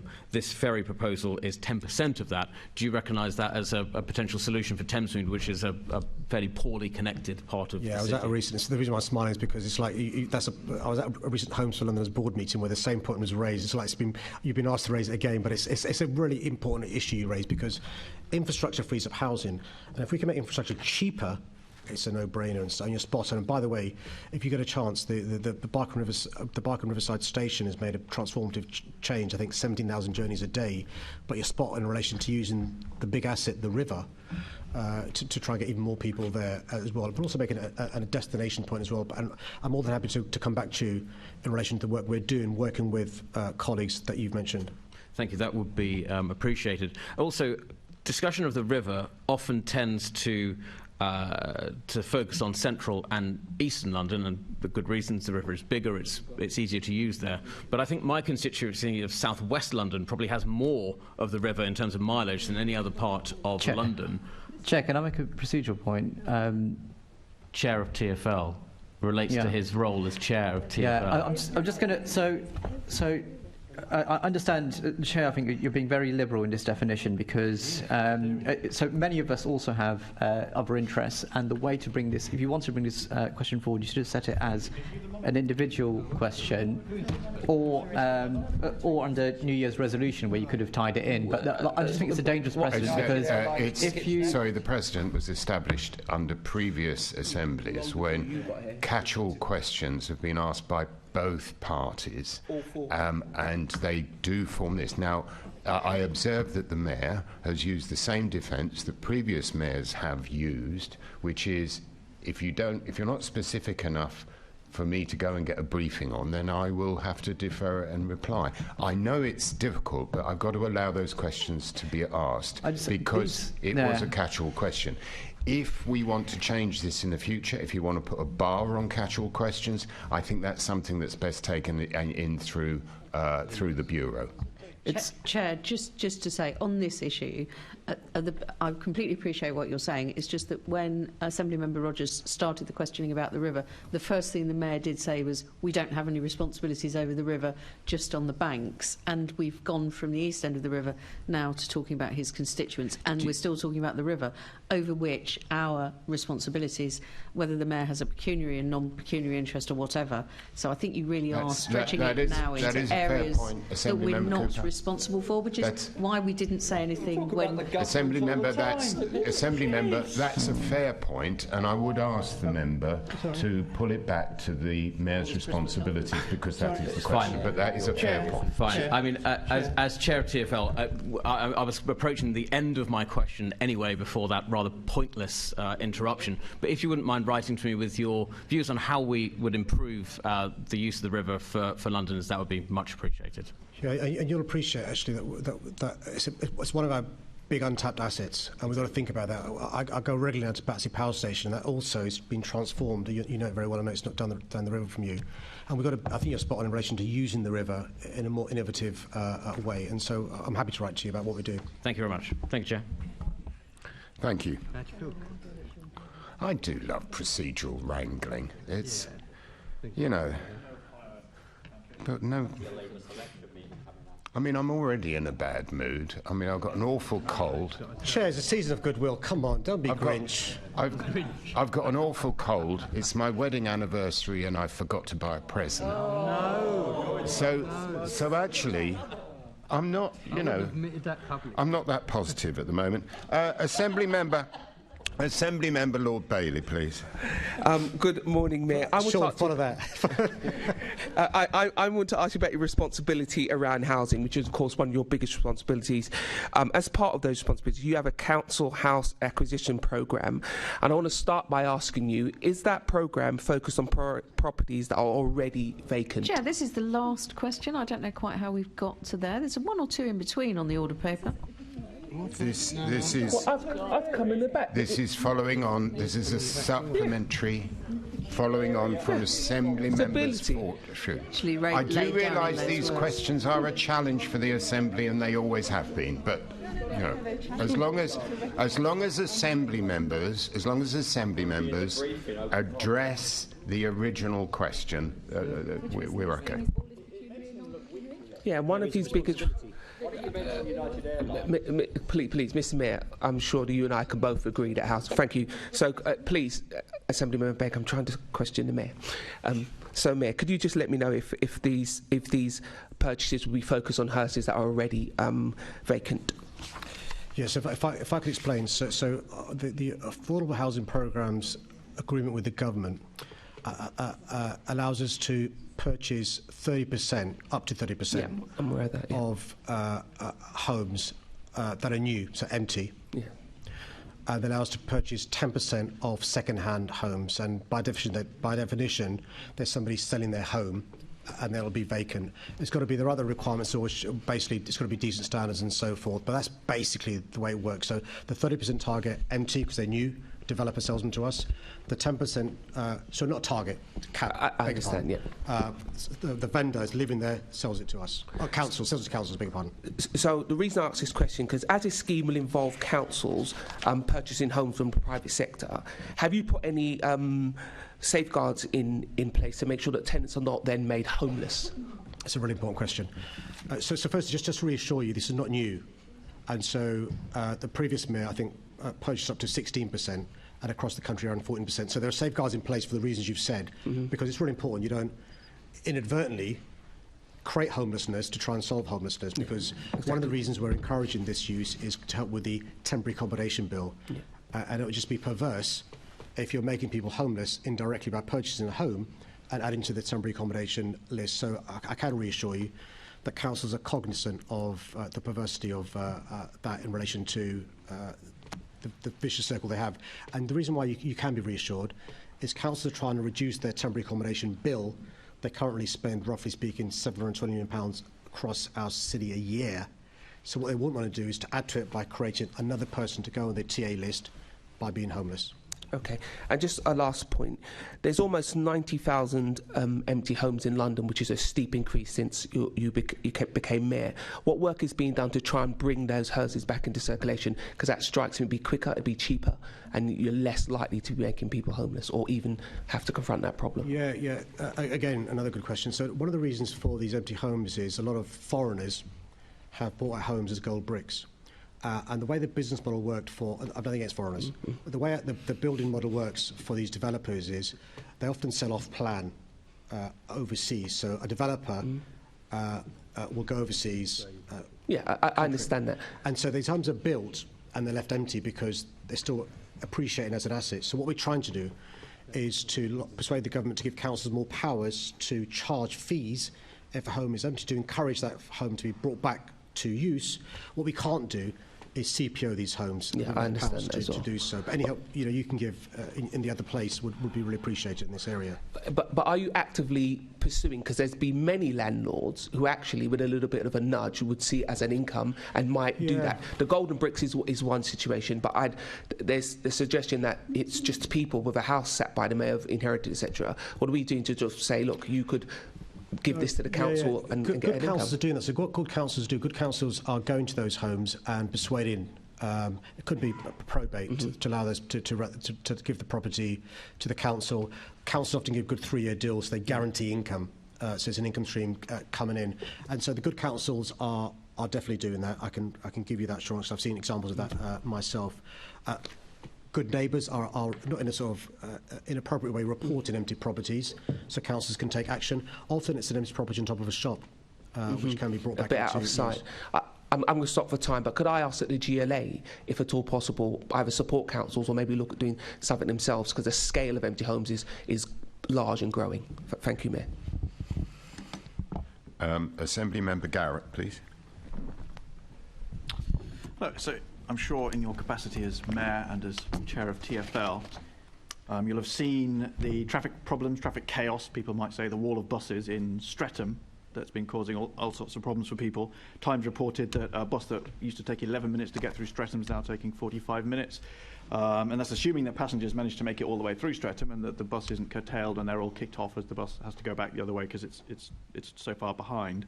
What have you done to help those people who are caught up in all of those problems? I spend quite a bit of time in Streatham for reasons you'll appreciate. I'm not aware of the challenges you're talking about occurring on a regular basis. I'm aware of the concern reported in the media about some residents' concerns around the LTNs.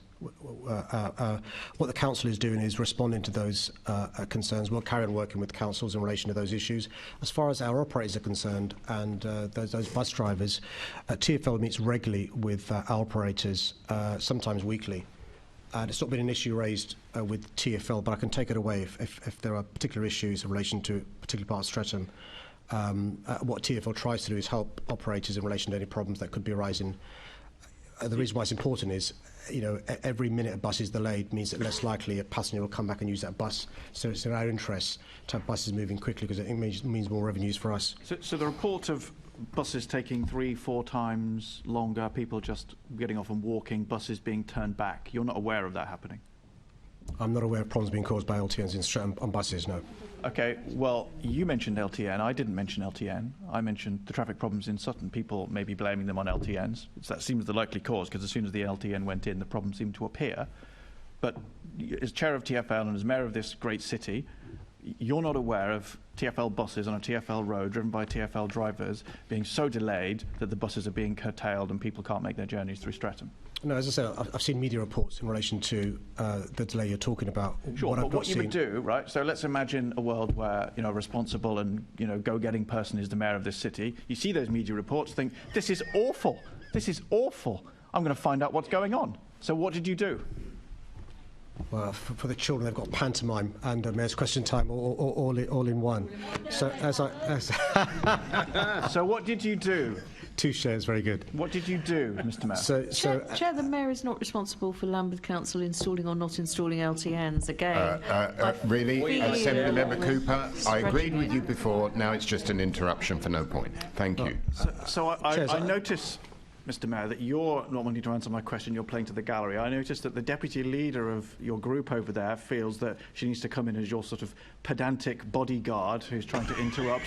What did you do as mayor of this city and as chair of TfL when you saw all these reports of people struggling to make journeys? What did you do? Well, as I think I said a few minutes ago, what TfL do is they speak to the council. What did you do? What TfL do is they speak to the council, they speak to the operator and try and address any issues that are caused by any particular problem. I'm not aware of any systemic issues in relation to this, but I'm more than happy to go away and see if there is any particular systemic issue. Okay, so you're not aware of what's going on in Streatham. I'm sure that'll be that will be fairly unwelcome news to all of the people in Streatham who might have imagined that their plight had reached City Hall. Beyond Streatham, people across London are worried about possible delays in the new year, of course, from possible further strikes. Government has now given you powers to enforce a minimum service levels. Is that a power that you welcome? Is it a power you intend to use? So, TfL will always speak to trade unions to avoid any strike action. The legislation that you're referring to isn't fit for purpose for TfL in relation to safety requirements of TfL, but also in relation to the minimum standards requirement for TfL. But we're hoping it doesn't come to that, because we're hoping that, as is often the case, we manage to resolve these things amicably. So you won't be using those powers if there is a strike, another strike? As I've said, we're hoping to avoid any industrial action, including strike action, and so TfL will carry on talking to RMT, I think is the trade union he's referring to try and avoid any strike action. It's disappointing that you wouldn't use new powers given to you, though, Mr. Mayor. Thank you, Chair. Now we move on to Assembly Member. Yeah, I've got you down. Yeah, and I've got both here. Assembly Member.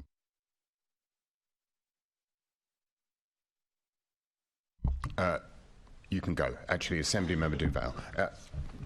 Wait, I'm just trying to. This year you've managed to exceed your delivery targets on affordable housing despite challenging economic climate. London's also building more council homes than the rest of the country. The government, on the other hand, has missed their targets by several thousand.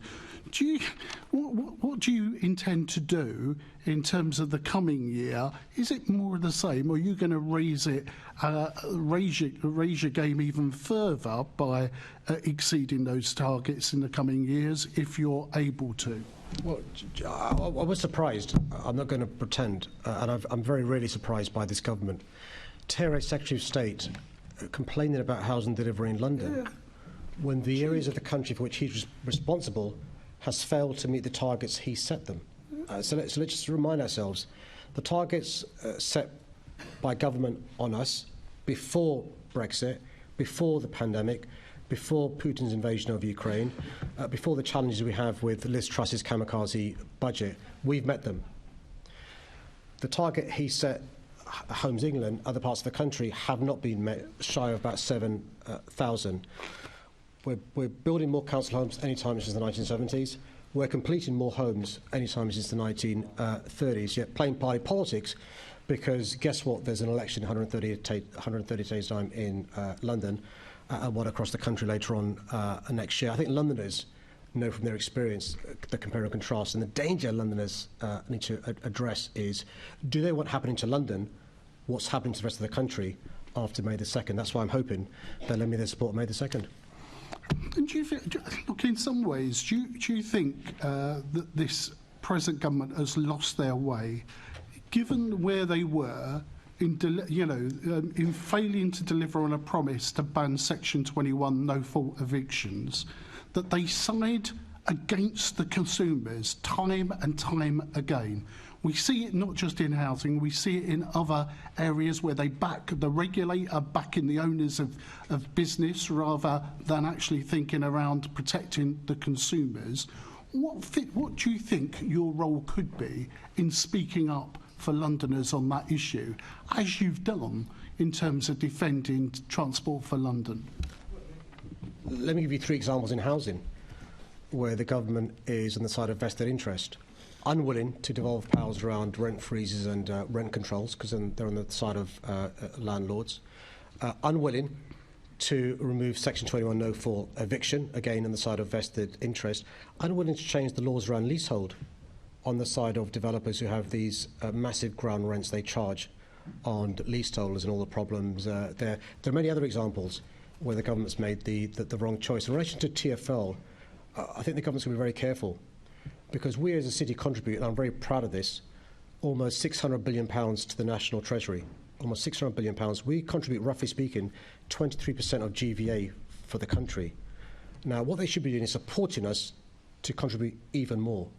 Instead, what they're doing is, cutting their nose to spite their face, and that's why it's really important. London has a champion, advocate, fighter to make sure we can continue build on what we've done the last 7-8 years. But here's the real issue for next year.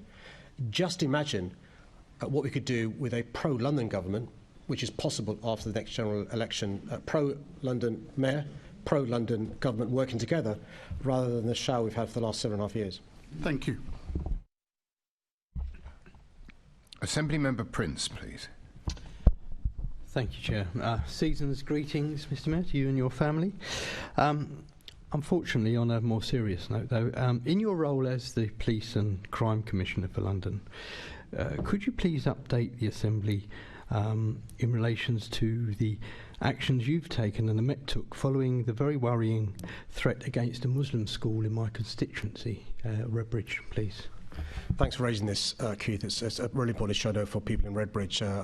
The leader of the council and the local MP West Streeton have also raised this issue with the police. So you'll be aware, in my answer to a question from Caroline Russell, I alluded to the additional pressures on the police from hate crime. And for those colleagues that don't know, this was a school in the Assembly member's constituency which received a threat, which led to children being scared, parents being scared to go to school. And it's a similar story across London with our Jewish schools as well. So, I'm afraid both communities are suffering adversely. So the police do a number of things. Firstly, they have a really important role in reassurance. So having officers that are visible is really important. Head teachers have been incredibly responsible in this area as well. So parents have been encouraged to take their children to school. There are police officers around at the start of the day, at the end of the day. And the leader of the council and the local MP have been very good also at talking to the mosques as well. That's also a place where parents may go. But the reason why your question is so important is you will know the chilling effect it has on the rest of the community. So even though I'm not trivialising this, it's just one school, everyone from that community is affected across your patch, and that's why it's so important for you to raise it. And I want to reassure you that the police take it very, very seriously. Every time in recent weeks I've met with the police, one of the things they talk about and raise is their response to this issue. It really is a cause of concern. A new phrase I didn't understand before and wasn't used so much was the phrase is heightened fear. And what you're alluding to is also the consequence of this in relation to the heightened fear of your constituents. Thank you, Mr Mayor. Thank you. Assembly Member Ahmad. Thank you, Chair. Just going back to the issue about LTNs in Streatham, can I assure both the Mayor and the Assembly member who raised the issue that this is absolutely a Lambeth Council issue, and I have gone into this as the Assembly member for Lambeth and Southwark in depth with the relevant Cabinet officer member, and I have a pages of information for the Assembly member that we can go through after this. But just to assure you, it is a council issue and it is being picked up. We are in a period at the moment where objections are being noted. It is being monitored on an in-depth basis, and therefore it is something that has been picked up. So, Assembly Member Garrett, if you want to raise that. Well, as I say, it's a Lambeth Council issue that I have picked up on an in-depth basis. Thank you, Chair. Question, Chair. Thank you. Lots of people haven't put questions today, and if I stopped every single one... As long as we're all doing it. Yeah. I would like to propose that the Assembly now adjourns for 10 minutes and return at 11:49 before continuing with the remaining business on the agenda. Are Assembly members in agreement? Yeah.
The next question on the agenda concerns leasehold reforms and is being asked on this occasion by Assembly Member Cooper. Thanks for your question. Yes, I'm incredibly disappointed by the government's delay to leasehold reform. Over a quarter of London's households live in leasehold properties, and improvements to the tenure are long overdue. What the government has presented to Parliament is much too little, much too late. The government's own research has estimated that 70% of leasehold homes are flats, and the vast majority of flats are sold on a leasehold basis. Excluding new flats from the bill therefore hugely undermines the government's proposed aim of reforming leasehold. England and Wales are the only places in the world still operating the feudal freeholder-leaseholder system. Many Londoners experience issues with their leasehold homes, such as high service charges, poor standards of management, and a lack of advice and information, particularly in relation to unreasonable charges and purchasing their freehold. I've championed London's leaseholders by calling for the wholesale reform of leasehold since I was elected as Mayor in 2016. I've outlined this in my London housing strategy, which calls for the government to introduce alternative tenures, such as common hold, and make better advice and support available for existing leaseholds. The levers at my disposal to improve leasehold pale in comparison compared to what the government would be able to achieve. But we've not waited for the government to take action before developing London's own initiatives to support fairer outcomes for leaseholders. We were ahead of the government in announcing that we would require 990-year leases as standard for shared ownership homes funded by City Hall. We've introduced a leasehold guide for Londoners that provides guidance to leaseholders to make sense of the current unfair and complicated system. We've also introduced the Service Charges Charter, which ensures our investment partners consider affordability when setting service charges and provide transparent information to the leaseholders. Enhancing an earlier version of the Charter from 2017, it aims to improve the situation leaseholders face in London by providing a set of best practice principles for housing providers to adopt when managing charges. I'll continue to lobby the government to reform leasehold and to ensure that reforms benefit existing as well as new leaseholders. Thank you very much, Mr Mayor. I was going to ask you about common hold because I think that's a massive gap in the bill, but you clearly agree with us that it's essential that it should have been included, and obviously that current leaseholders should be able to convert to common hold and that no new leasehold flats should be sold. I think there's a couple of other areas that the legislation is not very good on, and I just wondered if you could tell me what your thoughts are about the idea of, sounds a bit like the standing charge issue. There's a lot of landlords who've been jacking up the ground rent for absolutely no reason at all. Would you agree that it's an oversight that the bill has not covered the issue of going back to peppercorn ground rents, which is of course what they always used to be? And our country is unique in that situation. It goes back to a question that Senator Duval asked about whose side are they on. And it appears they're on the side of vested interest, because you can imagine the challenges leaseholders have often challenging these exorbitant ground rents, but also you've now got to factor in not just your mortgage, but these charges, which can go up depending on the mood. Often it appears of the common holder and stuff. So it's a big opportunity missed. I'm hoping colleagues in the House of Lords and House of Commons make changes during the passage of the bill to improve it. Yeah, I'm hopeful that that might be the case as well. There's another area that I think at the moment has been overlooked in the legislation, and obviously there's a lot of shared owners in London, and there's an argument, and of course it was very much a product that the previous Mayor of London pushed very hard. And so people both pay a mortgage on part of what they own, then they pay service charges, then they pay ground rent, and then they pay rent. And at the moment it's impossible for people to convert to extend their lease unless they actually staircase up to 100% of ownership, which a lot of people obviously, because prices are so high in London. Would you agree that we also need to be looking at the plight of shared owners in the bill as well? I think you raise a really important point, because actually, look, a lot of people aspire to be homeowners, and often shared ownership is the only way they'll get a foot on the home ownership ladder. And they're not told about the problems they're going to have later on. So first, I think we're going to do more to make sure they know these issues. But secondly, you're spot on. Very rarely do you get a bill in the same area come in subsequent years. This may be the only bill in this area for a number of years. And that's why it's an opportunity for colleagues in the House of Lords and House of Commons, and this isn't a party political issue, to think about using this opportunity to put clauses in that address the issues you're talking about. No, I think it's very much not a party political issue, and I'm really hopeful that there will be people from all sides who will be making these amendments. Thank you very much, Chair. Thank you. The next question has been withdrawn, and so the question after that concerns tree removal by Assembly Member Devonish. Thanks for your question. Trees and woodlands are critical to helping tackle the climate and ecological emergencies. Not only do they look beautiful, they also help protect London from flooding and overheating, improve air quality, and provide places for wildlife to thrive. They're an important part of London's cultural identity and urban landscape. Areas of higher deprivation tend to have fewer trees, and we're working hard to address this to enable all Londoners to have access to green space. In fact, 2 weeks ago I was proud to mark National Tree Week with Assemblymember Leonie Cooper by planting the 500,000th tree funded from City Hall since I became Mayor, a record since the mayoralty was established in 2000. Since 2016, we've invested almost £7 million into planting trees, including our dedicated £3.1 million Trees for London Fund. In the London Environment Strategy, we've committed to increase tree cover in London by 10% by 2050. We're supporting London boroughs to plant almost 3,000 street trees this winter, as well as giving away another 40,000 trees to Londoners in partnership with the London Conservation Volunteers I Dig Trees campaign. TfL carries out tree inspections throughout the year, including an annual tree inspection survey. Sometimes trees have to be removed due to an identified safety issue, a significant health concern, or new projects. Any decision to remove trees goes through a strict vetting process. Every year, TfL plants far more trees than it removes. Protecting our city's diversity and planting trees is a core part of my transport strategy, and I work closely with TfL to protect our city's biodiversity. TfL's estate has a large area of tree canopy cover, covering approximately 19% of its estate. TfL is increasing the number of street trees it manages, which is currently almost 25,000, and is on track to meet my transport strategy target of increasing street tree numbers by 1% per year until 2025. TfL has also included tree planting as part of its Healthy Street Check for designers.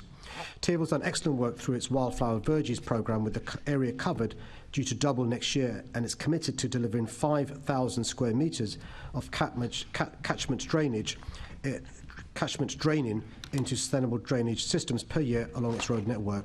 TfL, like me, are committed to safeguarding trees so Londoners can continue to feel these benefits while also making sure our transport network remains safe.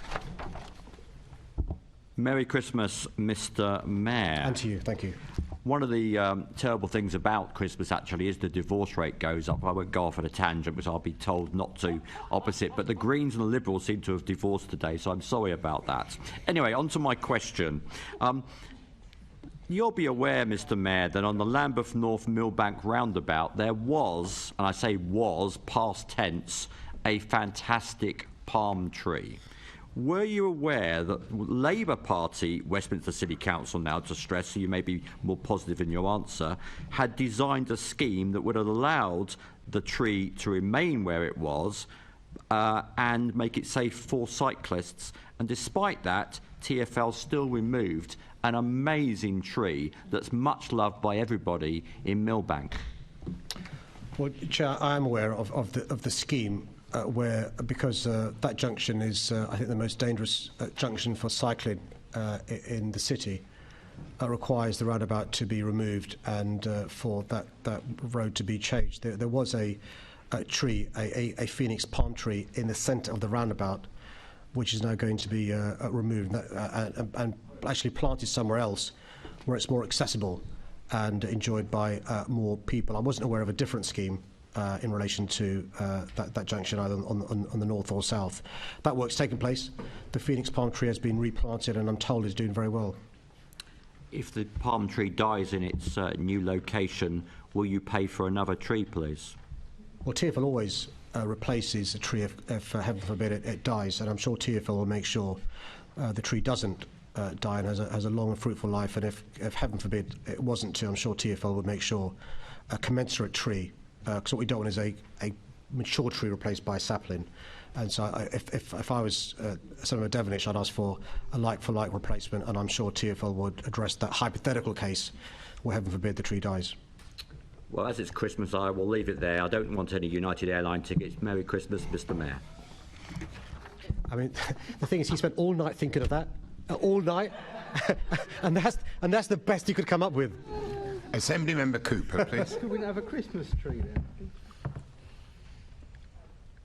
I'm sorry, Chair.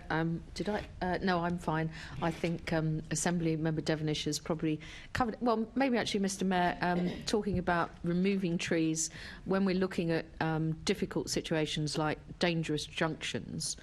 Would you agree with me that it's always essential for TfL to make sure that they do approach these difficult decisions, looking at it in the round? So they're considering SUDs, for example, in relation to their roads, the climate emergency, the urban heat island effect, and they take that into consideration and then do replanting if they are thinking of taking things out because of a dangerous junction? Yeah, I mean, you raise really important points about opportunities that fixed injunctions provide in relation to issues to do with adaptations and resilience that our city is required to do.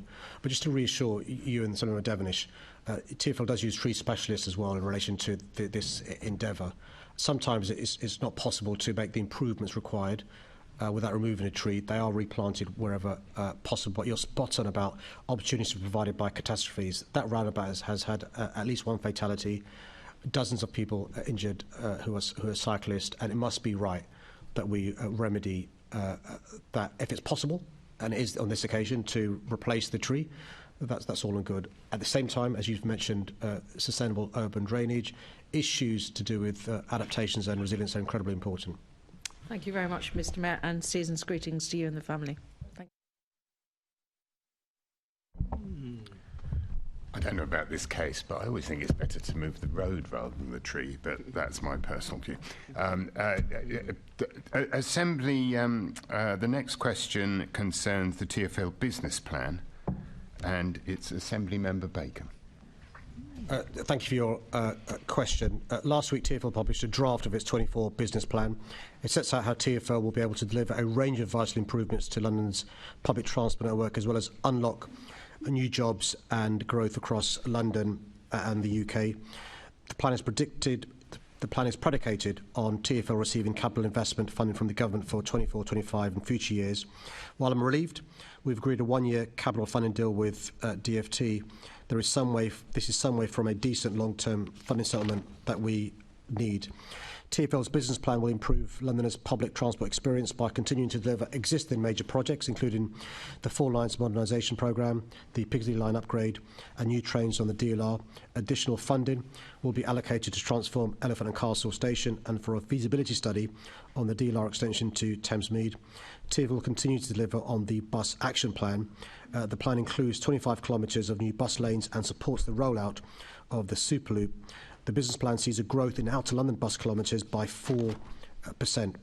The new one-year capital funding deal with DfT will enable us to make vital upgrades to our transport network. However, it's vitally important we agree a decent long-term settlement from the government as soon as possible.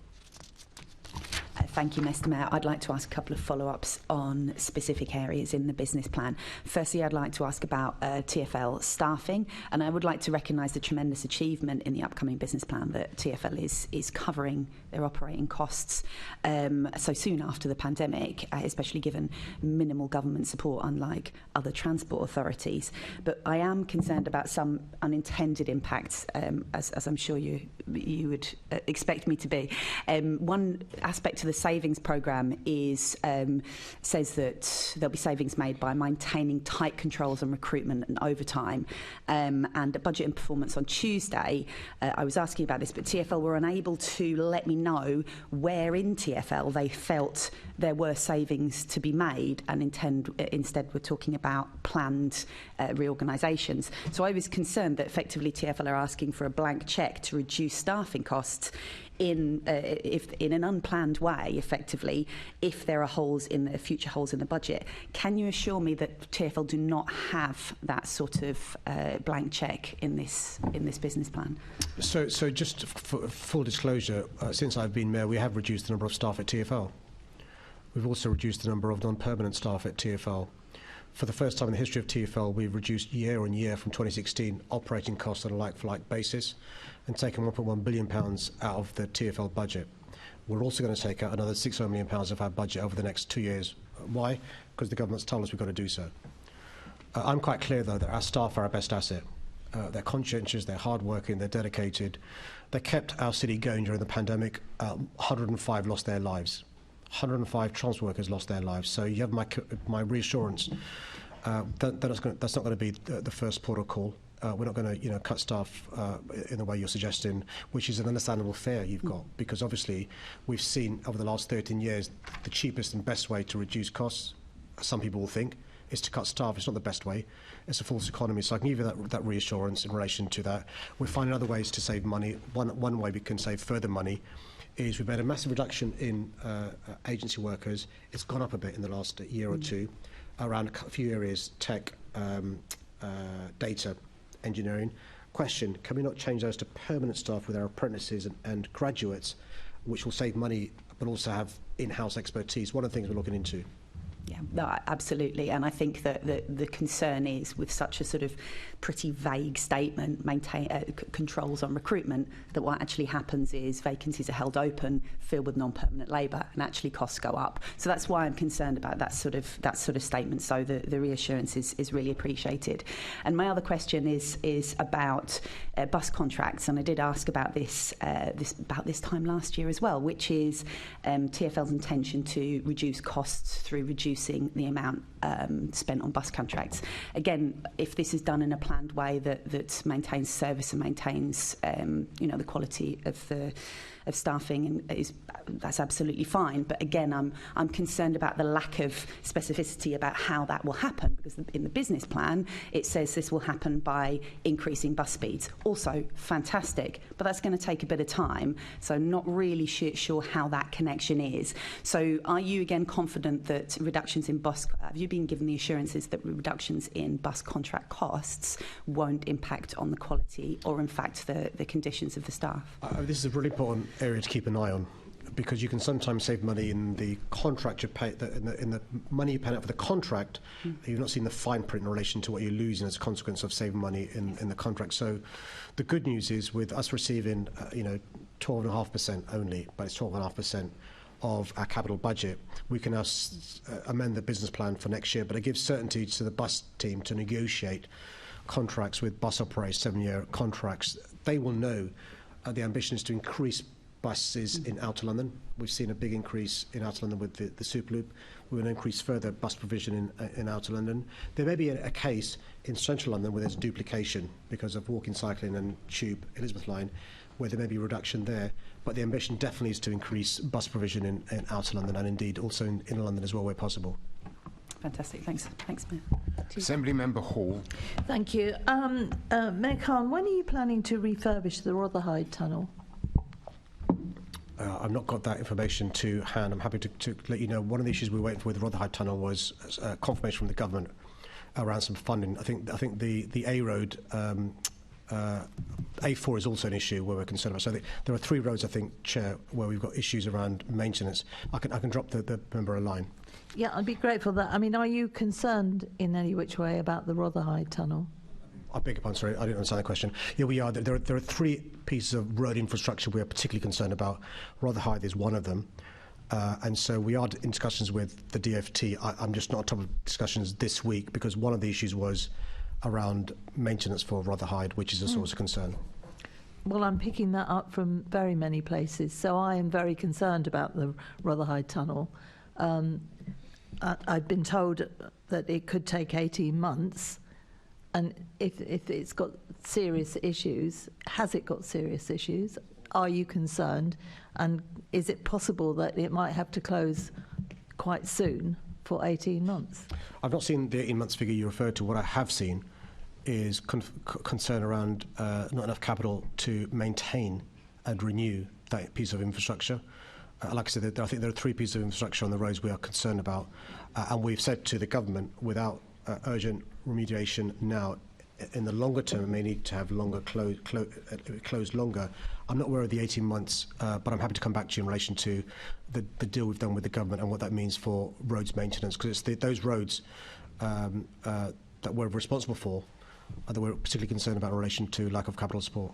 Well, it's the tunnel, because if that is closed, every one of us here knows that the problems that will cause in traffic in London. So if you could get back to us, please, as a matter of urgency. I've heard this from several different places, so I am very concerned. Understood. Thank you. Thank you. Assembly Member Hirani, please, to ask a question about the Autumn Statement 2023. Big punch. Are we skipping over the question on the Elizabeth line, 4694? I do apologise. Yes, that was withdrawn. I do apologise, Mr. Mayor. Sorry. Thanks for your question. It's deeply frustrating that the government seems unable to grasp the concept that a successful capital city is key to a successful country. The Autumn Statement was another squandered opportunity to recognise the important role London plays in powering our economy, generating prosperity and creating jobs and growth right across the UK.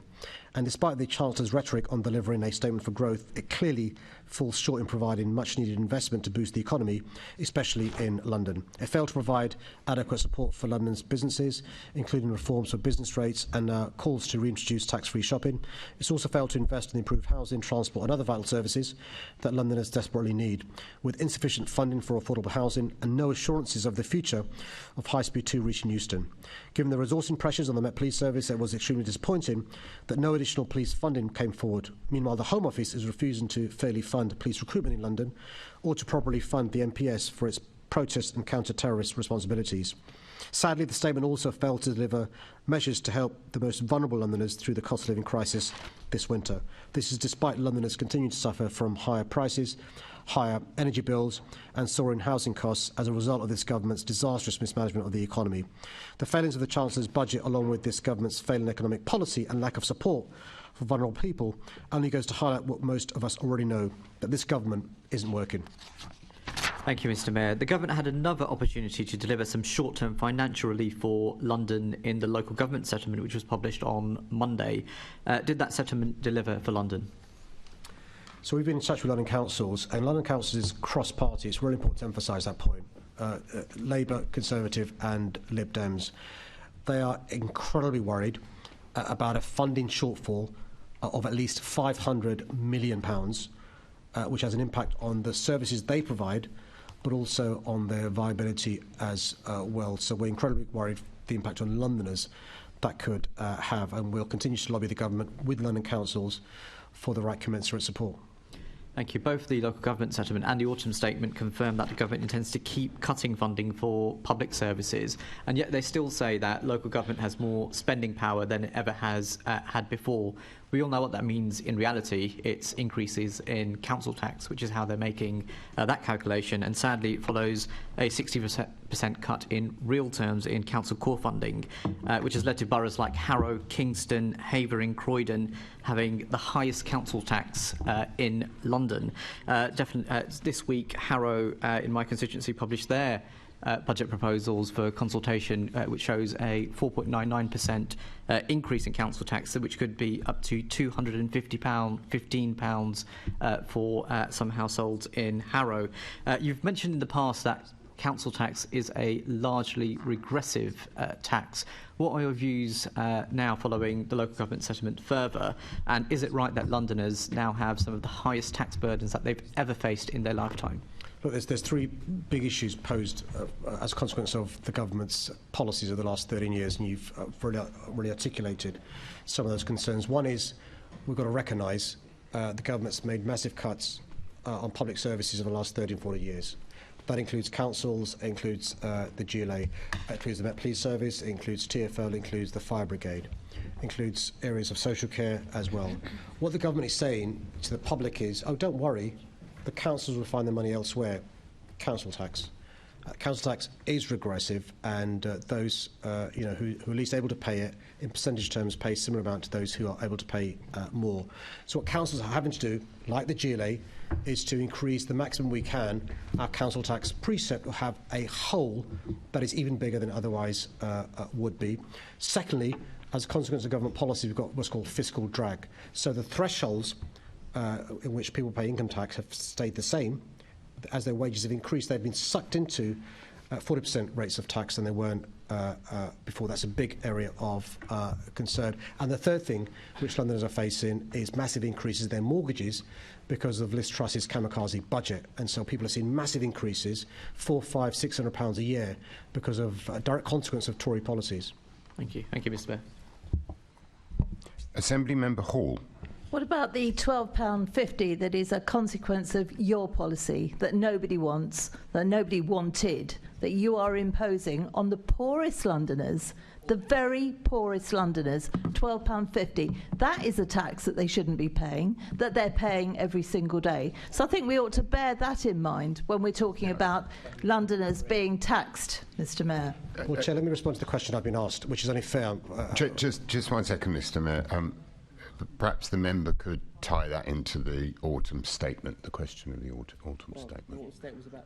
With respect, I was talking about the amount of money that Londoners are being taxed. The member was talking about council tax at 4 point something. Thank you. Not the 8 point something percent. Yeah. Thank you. Thank you. Mr. Mayor, could you respond, please? So sure. The ultra-low emission zone is not a tax. It's a charge we brought in 2017, the precursor, in an effort to clean up the air in our city. And we've seen in central London a reduction by almost 50% of toxicity. In inner London, when it was expanded, a reduction of a further 20%. But I think all 9 million Londoners deserve to breathe clean air. The good news, 19 out of 20 cars seen driving in outer London are ULEZ compliant, don't pay a penny more. There's still money left in the scrappage scheme, and I'd encourage anybody who's got a non-compliant car to apply for the scrappage scheme. Thank you so much. When I'm campaigning in outer London, which I'm doing all the time, I will say, no, dear Londoner, this is not a tax. This is a charge that Mayor Khan, after 8 years, is imposing upon you.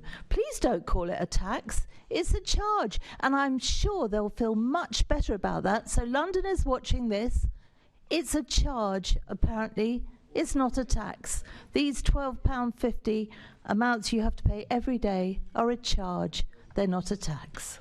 Well, Chair, one of the things the Chancellor could have done in the autumn statement was to give London what he's given to Bristol, Birmingham and Portsmouth, which is a contribution towards our scrappage scheme. So those Londoners, 1 out of 20, who drive and have a non-compliant car could benefit from a generous scrappage scheme, including those outside London as well. The Chancellor chose not to do so. I'd hope colleagues in this Assembly who are concerned about the ultra-low emission zone and the scrappage scheme would lobby the government for London to receive what Birmingham, Bristol and Portsmouth receive. Thank you. Assembly Member Fortune, please. Thank you, Chair. Just very quickly on this, I wasn't going to mention ULEZ today, but here we are again. I spoke with Seb about this the other day. Can you commit to getting us the air quality report from the expanded ULEZ zone before we hit the pre-election period? Because I spoke to you about this last time, and you said you look into it. Then I got a letter from Seb saying he wasn't going to do it, but that data's there. So can we have a look at that? I think I know you're not intentionally misleading the Assembly. So in the past, what's happened is that there wasn't in the first Central London scheme a monthly figure for vehicles that are compliant and so forth. We've now improved upon that, so that there's information given on compliance at the end of the first month, at the end of the 6th month. The air quality data, which is what the member wants, the air quality data simply isn't available until more than 12 months later. So I think what TfL have agreed to do is what they've done in the past. Data after a month, and every month they publish the monthly figures for compliance. The data after 6 months, and then after 12 months, the air quality data, as they've done with Central London and Inner London. Just to clarify, because I know you wouldn't want to mislead the Assembly either, the last report was at 1 month and 6 months and 12 months. The first report was at 1 month and 4 months and 10 months. So that we can do it at different times. And the request is, respectfully, can we see some of the air quality data before we go into the pre-election period? No, but it's important to be clear and to be accurate. The 4-month report that was published after Central London did not contain air quality information. And so what I'm more than happy to do is to provide the information available. It's not my information. It's information ascertained in relation to the monitors and so forth. And my understanding from TfL is the 4-month report has been improved upon because now there's data every month. So more information out there now than ever before. The air quality data, though, will not be available till 12 months later. If it can be available sooner, I'm more than happy for that to be available sooner. But I'm more than happy for the member to speak to the relevant team at TfL as well as Seb Dance to see what can be made available. The sooner the better. Thank you. Thank you. Before we move on to the next question, I am aware that there's some concerns about the relevance of interventions on other questions. But to be not misquoted on this assembly, I think there does need to be a degree of laxity on this, so people are allowed to ask the questions that they want. Should there be some serious concerns about the way in which this is applied, then I think the Bureau is the best place to raise this. But for the moment, I'm just working on precedent. So. The next question is it concerns fire safety in London and is in the name of Assembly Member Bukhari. Thank you, Chair. Good morning. I've always been clear that fire safety is a top priority for me. We owe it to those who lost their lives in the Grenfell Tower fire and to bereaved and survivors to ensure such a tragedy never happens again. The Deputy Mayor for Fire and Resilience and her team work closely with the London Fire Brigade to promote fire safety and help keep Londoners safe. The London Fire Brigade provides safety advice to Londoners through its online home fire safety checker, which I've regularly promoted. This tool provides Londoners with tailored safety advice and identifies individuals in high-risk groups who are then contacted by the brigade within 4 hours and receive a visit from firefighters. Building safety is, of course, a key part of fire safety. I've repeatedly called for second staircases to be required in tall buildings, as an additional staircase provides alternative options for both residents and firefighters in the event of a fire. I've also used my London Plan and funding programmes to go further than the national regulations, for example requiring sprinklers and imposing a complete ban on combustible cladding on all new homes. But this is a national issue and the government has simply not made enough change since the Grenfell Tower fire. Fires from lithium-ion batteries in e-bikes and e-scooters are the greatest emerging fire risk in London, and I pay tribute to Maria Macaro and Alda Simos, who are campaigning for change following the devastating death of their daughter and friend, Sophia Duarte, in January this year. The LFB is also raising awareness of the risk associated with these products through the hashtag #ChargeSafe campaign, which the Deputy Mayor and I have both supported. The London Fire Brigade has been particularly active in promoting the safe purchasing of e-bikes and e-scooters during the Black Friday and Christmas sales. Earlier this month, the Deputy Mayor met with the Fire Minister to discuss this important issue, and in November, she and the Walking and Cycling Commissioner wrote to the Transport Minister calling for the government to urgently bring forward new measures to prevent the sale of unsafe products and regulate online marketplaces. The Deputy Mayor also recently hosted an event in Parliament with MPs, Lords and Assembly members to build support for this campaign. Thank you.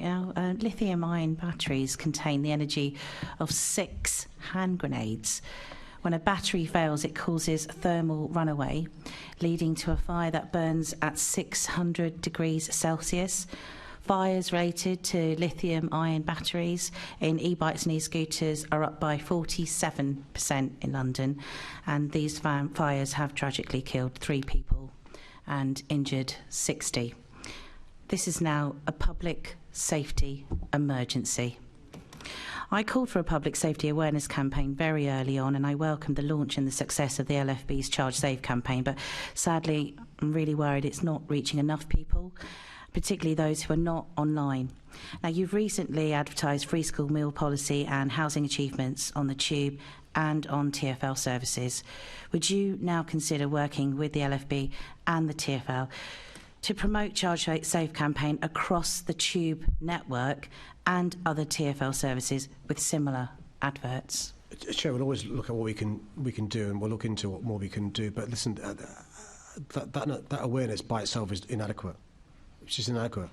There's not enough regulation in the online marketplace. There's no regulatory framework that's fit for purpose in relation to this issue around lithium batteries, poor quality. And so, of course, we can look into what we can do in the meantime in relation to Charge Safe, supporting and amplifying the campaign. But what we really need is for regulation in this dangerous area. The member's spot on in relation to this being an emerging threat. If you look at New York, New York's a year or two ahead of us in relation to the catastrophe they're seeing there. So we'll do what we can in relation to public education. More than happy to. I'd really appreciate that. I mean, if you can promote it even more within similar adverts that would just make it easier for people to get that message, because it's just not enough having it just online. Now, with Christmas coming up, e-bikes and e-scooters are going to be on that Christmas list.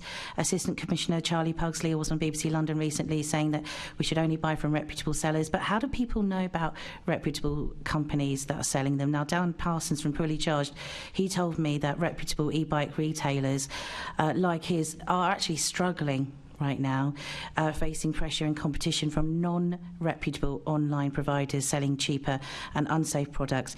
So to increase that public awareness, will you take the opportunity now to encourage all reputable sellers to work with the LFB to promote the Charge Safe campaign, which could in turn actually help their businesses? More than happy to, but the issue isn't the reputable sellers. They're not the issue. Amazon have been very good online. eBay have been very good online. They're not the issue. The issue is the retailers that aren't reputable, those selling online that aren't reputable. That's why we need legislation, because there is an opportunity that people who aren't reputable are using, and the buyer's not aware. And so your point about public education is so important. We want buyers to be aware. But if you can save money on a gift, you'll try and save money on a gift, not realising the dangers. And you've talked to some of the victims of this and the dangers it causes. So public awareness we will do, and we'll carry on working with the brilliant, good, reputable retailers, online and face-to-face. But our concern should be those who aren't. Absolutely. We need to do more with that legislation, and it'd be great to have your support in lobbying the government to push forward and speed up on this much needed legislation going forward. So thank you very much for your support, Mr. Mayor. Thank you. Will the Assembly agree to suspend Standing Order 2.9b in accordance with the provisions of Standing Order 1.1h in order to allow the remaining business on the agenda to be completed? Nobody is against that. Good. We'll next move to the next question concerning the war in Ukraine from Assembly Member Devenish. Thank you, Chair. Thanks for the question. We must remember that this war continues to rage on the borders of Europe, having a devastating impact on innocent men, women and children. I'm horrified at the reports of so many children being taken from Ukraine into Russia, and those that remain are unfairly robbed of their childhood. TfL's advertising estate is managed by its media partners under contract. TfL is unable to offer advertising space outside of a commercial agreement, as the primary aim of its advertising estate is to generate revenue to be reinvested back into the transport system. I'm determined to show our support for the people of Ukraine in other ways. In March last year, we helped organise and I stood alongside the Ukrainian ambassador and thousands of Londoners in the March and Vigil for Ukraine. The Assembly was represented by its chair, and the Mayor of Kyiv, Vitaly Klitschko, spoke to us from his home city as we came together in solidarity. I continue to attend events in support of the Ukrainian community in London wherever possible, including community events and church services, and I was proud to meet with a delegation from Kyiv at City Hall earlier this year alongside 3 of my deputy mayors. London is for everyone, with a strong history of providing sanctuary to those fleeing conflict. I'm proud that Londoners have welcomed and opened their homes to over 17,000 Ukrainians under the Homes for Ukraine scheme, with thousands more finding sanctuary in the city under other schemes such as the Ukraine Family Visa. And earlier this year, I announced funding for 630 new homes for Ukrainian and Afghan refugees to support those impacted by conflict. The GLA website also hosts information on how Londoners can support Ukrainians, and there's also a page that informs Londoners about how they can donate vehicles to charities working in Ukraine. The GLA will also continue to work with its functional bodies on opportunities for vehicle donations so they can make through national donation schemes. The London Fire Brigade has already donated 2 vehicles in this way, and will of course continue to fly the Ukrainian flag outside City Hall as we've done since the start of the war. Londoners stand shoulder to shoulder with the Ukrainians and will continue to offer support to those impacted by this conflict. Thank you for your answer, Mr. Mayor. I'm a bit concerned, though, that you're talking about a TfL commercial partner won't allow you to have anything else on your hoardings. Surely you could talk to them about having additional hoardings or some space. This is a war, and the way the media unfortunately have dropped this story because of other stories coming in to the media, frankly means that Mr. Putin is getting what he wants, which is to starve Ukraine out. We must do everything we can. I know you've done a lot, but can you think of other things that you can do, please, sir, to provide even more support? Because if this story drops off the front page during next year, Putin will win, and that will be appalling. I think the member raises a really powerful point in a very collegiate way. Can I suggest that I ask the Deputy Mayor and TfL to meet with him to explore opportunities we can have to raise awareness. He's spot on. We're not talking about Ukraine anymore. We're not condemning Putin anymore, and it's fallen out of the fore of our minds. So, Chair, can I promise to take that away and ask TfL to meet with him and Deputy Mayor as soon as possible? Thank you for that answer, and Merry Christmas to everybody in Ukraine and all the Ukrainians in London. Assembly Member Hall, please. Thank you very much, and we do all agree around this table, I'm sure, that we will stand with them come what may. I know that Vitaly Kachetsku, the Mayor of Kyiv, actually asked if they could have, on behalf of the Cars for Ukraine charity, asked if he could have vehicles from the scrappage scheme. Now, I believe it came from your office that they said that it was, quote, not a benefit to Londoners. I can't see how not helping Ukraine in any way can be anything but a benefit to Londoners, because Russia may not be allowed to carry on with this. Now, I know you say it's not for you to do, but can you tell me what you've done since June, July, or whenever he asked? What have you done to try and allow these scrappage cars to go to Ukraine? Well, firstly, it's Vitaly Klitschko, who's the mayor of... I apologise. What he's asked for are 4x4 vehicles and pickup trucks. So we've been speaking to government departments about how we can facilitate those vehicles that may otherwise be scrapped. And what's required is for the government, through the Environment Agency, to change the regulations. I know the well-respected former Secretary of State Ben Wallace has talked about this today, calling on the government to do much more. And basically what the government's got to do is make it possible for an authorised treatment facility to give a certificate of destruction without destroying the vehicle, and allow that vehicle to instead go to a charity in Ukraine. At the moment, the authorised treatment facility gives the certificate for destruction to the car owner, who then gives it to TfL and receives the remuneration for the scrappage scheme without a change from the government in these regulations. There's nothing the ATF or TfL can do. I'm hoping Ben Wallace, with his contacts, can persuade the government to finally move in this area. But when did you start asking government? In contact with the Foreign Office since the beginning in relation to this and other issues and other agencies of the government. And by the way, the same applies to Bristol, Birmingham and Portsmouth. If the government was to change the regulations, it would impact those cars in those parts of London, the country as well, which have scrappage schemes. So you got involved right from the very beginning? Because I've made some inquiries and I can't find evidence of that, but if you say you have, you have. Can you tell me when you got involved and what you actually did? Well, I've not got the details here, Chair. What I can say is that City Hall officials have been in touch with the government since the beginning. Okay, and normally you're very passionate about getting involved in things that you can't do anything about, and there doesn't seem to be a lot of passion going into this. Many of us feel quite strongly about this. Instead of scrapping these vehicles, which I've often wondered, you know, the value of scrapping lots and lots of things, instead of that, these vehicles could be used out in Kyiv. Some of the vehicles could be used as ambulances, etc. They are desperate for our help. I wish you'd put some more of your passion into this, Mr. Mayor. Well, Chair, I'm always appreciative of advice about passion, but the issue is this, that the vehicles that Mayor Klitschko has asked for are specific vehicles in relation to 4x4 vehicles and pickup trucks.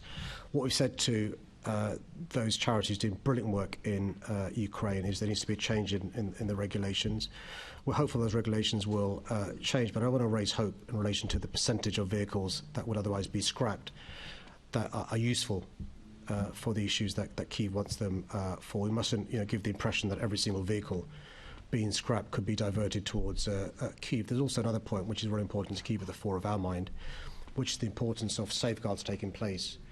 Because I'm sure I'd be criticised if it was the case a vehicle that was supposed to be destroyed wasn't destroyed and was registered again with DVLA to be driving around the streets of London or the country. That's why these processes the government has in place through the Environment Agency, which we fully support. If it's the case the government wants to make some changes in these exceptional circumstances, we would fully support that. Well, just to let you know that Cars for Ukraine want cars and vans for ambulances and logistics. So perhaps can you try and see if you can facilitate this anyway? We must help Ukrainians in any which way that we can. And it's certainly, if they're asking for cars and vans for different reasons, then we really should see what we can do. It can't be beyond the wit of all of us to get together when we all want to go in the same direction, surely.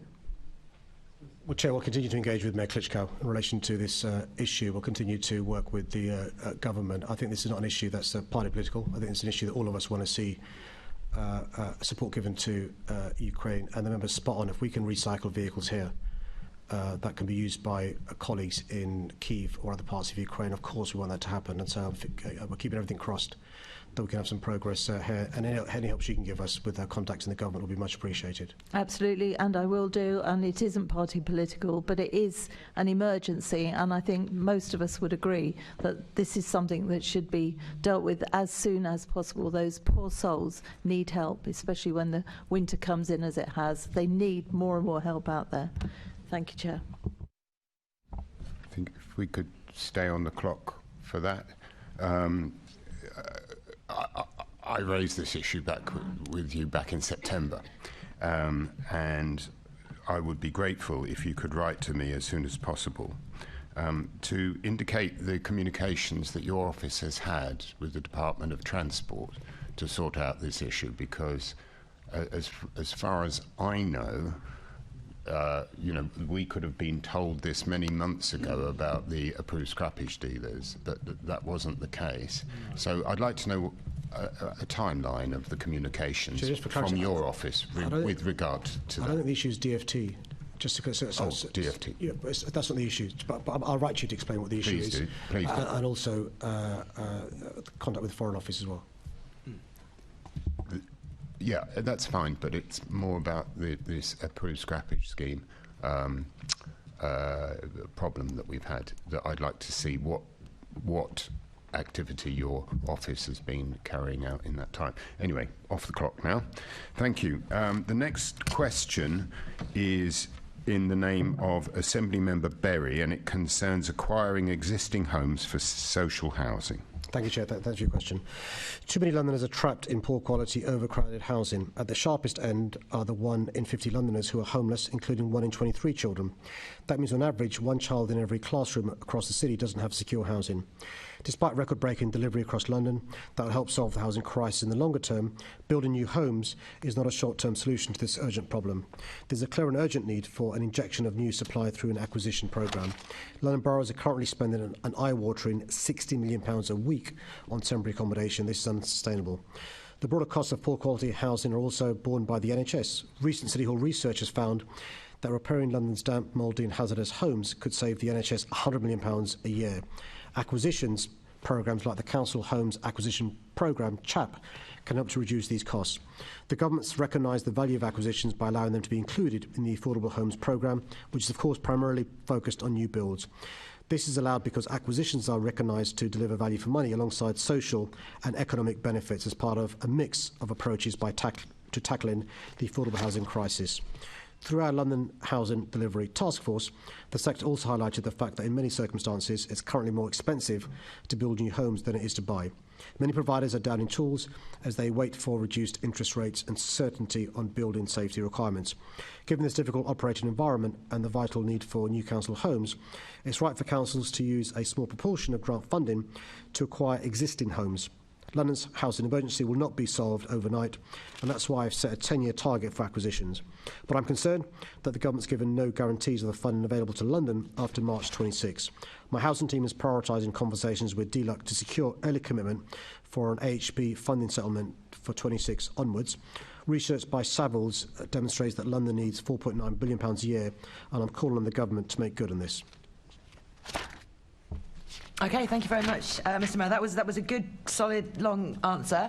And to be clear, I'm really very pleased that we're seeing much more focus going onto buying council homes, not just building them. We need both of those things. We need the right balance of spending between them as well. Now, I've had good conversations with Tom Copley at various meetings in this chamber, but I'm not yet getting specifics in terms of what economic benefits are being counted in these arguments that you're having with government, which is why I've tabled the question. You've mentioned broadly savings to the NHS, savings to housing benefit, but there's also, for example, in comparison to building, the speed of buying homes, the carbon savings you get from not doing construction. There's also broader social benefits of just getting more council homes, like educational benefits, health benefits that include mental health benefits, which are not covered by your research note. So I've asked you about this before, and specifically asking you to evaluate the right to buy back fund. And you've told me your officers are informally monitoring its benefits. So I'm going to push you again to try and get you to do more formal evaluation of the benefits of the right to buy back fund, so that we can make the long-term case for long-term funding to government that's absolutely watertight. Well, Chair, I won't hold my breath with this government, but the member makes a really important point about the evidence base, which we can use for subsequent governments as well. Let me take that away, because I think you're right in relation to not just the pragmatic reasons why it's a smart thing to do in relation to homes now, but secondly, the other benefits that actually can be quantified, aside from the lack of human misery, but can be quantified. So let me take that away, because I think it may be useful, like I said, not in the next 12 months, but as an evidence base going forward. Excellent. Yeah, I'd really like to see that. At the moment, we think there's a gap. We've asked you how many homes are going to be produced through the Council Home Acquisition Programme. It's 2,700, which leaves 7,300 to go from your target, for which we've got to make the case for more money. No, it's really important that we Go on. So the AHP deal we have with the government, the Affordable Housing Programme, only allows us to acquire 10%. Exactly, yeah, so post-26. So the 10% we'll get there, that's not the issue. The issue I thought the member was making, which the evidence base to justify doing this with more funding from the government. That is exactly what I was asking, yeah, sorry. But as you're speaking, it occurred to me there are also benefits to our economy in terms of more productivity if people have got decent housing and so forth. So let me take that away, because I think I'm attracted to the idea, because we can quantify this, which makes the and I apologise for going there, but the business case for doing so rather than the other important reasons. That's completely it. I mean, when you build a new road, you get to count all kinds of wider economic benefits, and this is very much the same kind of thing. So, I mean, the key thing here is that we know whoever's going to be in the Treasury after the next election, the fiscal purse strings are going to be very, very tight, and we collectively should be making that economic case to make sure that that money is invested, because it is going to produce economic benefits. And also the point you make, which is very powerful, is also the benefit of a long-term deal. Because even if money's tight, having funding for 3-5 years or longer means we can plan and do this stuff. So I get it. But also councils can plan. They'll take on staff and so on. So let me take this away. I may speak to the member offline about further things that the team may not have thought about that would be really sensible and really useful to do. Okay, great. Now, with my final 40 seconds, while we're here, and Merry Christmas, by the way, as part of all of this equation, right to buy has to go, doesn't it? I mean, that is something that is dragging away every numbers of homes that we're building and we're buying. But even in the face of fiscal rules that are very, very tight, this is a policy that will save money. It won't cost money. So how are you making sure that this doesn't just go into your manifesto, but also the National Labour manifesto next time? Right to buy, right to buy back. So right to buy has to go. That's taking away homes that we need. So one of the things that we've said to the government is they should devolve to different regions the power to decide whether right to buy goes or not. What may be right for London may not be right for Grimsby, because I recognise the aspiration to be a homeowner. Are you going to get that in the Labour manifesto for the nation? That's above my pay grade. Okay, well, let's work on that together. Thank you, Mr. Mayor. Thank you. The next question concerns announcements, and it's in the name of Assembly Member Devenish. Thank you, Chair. We're confident that I'm the most transparent Mayor ever. We put transparency at the heart of everything we do, and our commitment goes well beyond the mandatory local government transparency code. We publish interest, gifts, hospitality and expenses for me, the mayoral advisors and senior Greater London Authority officers.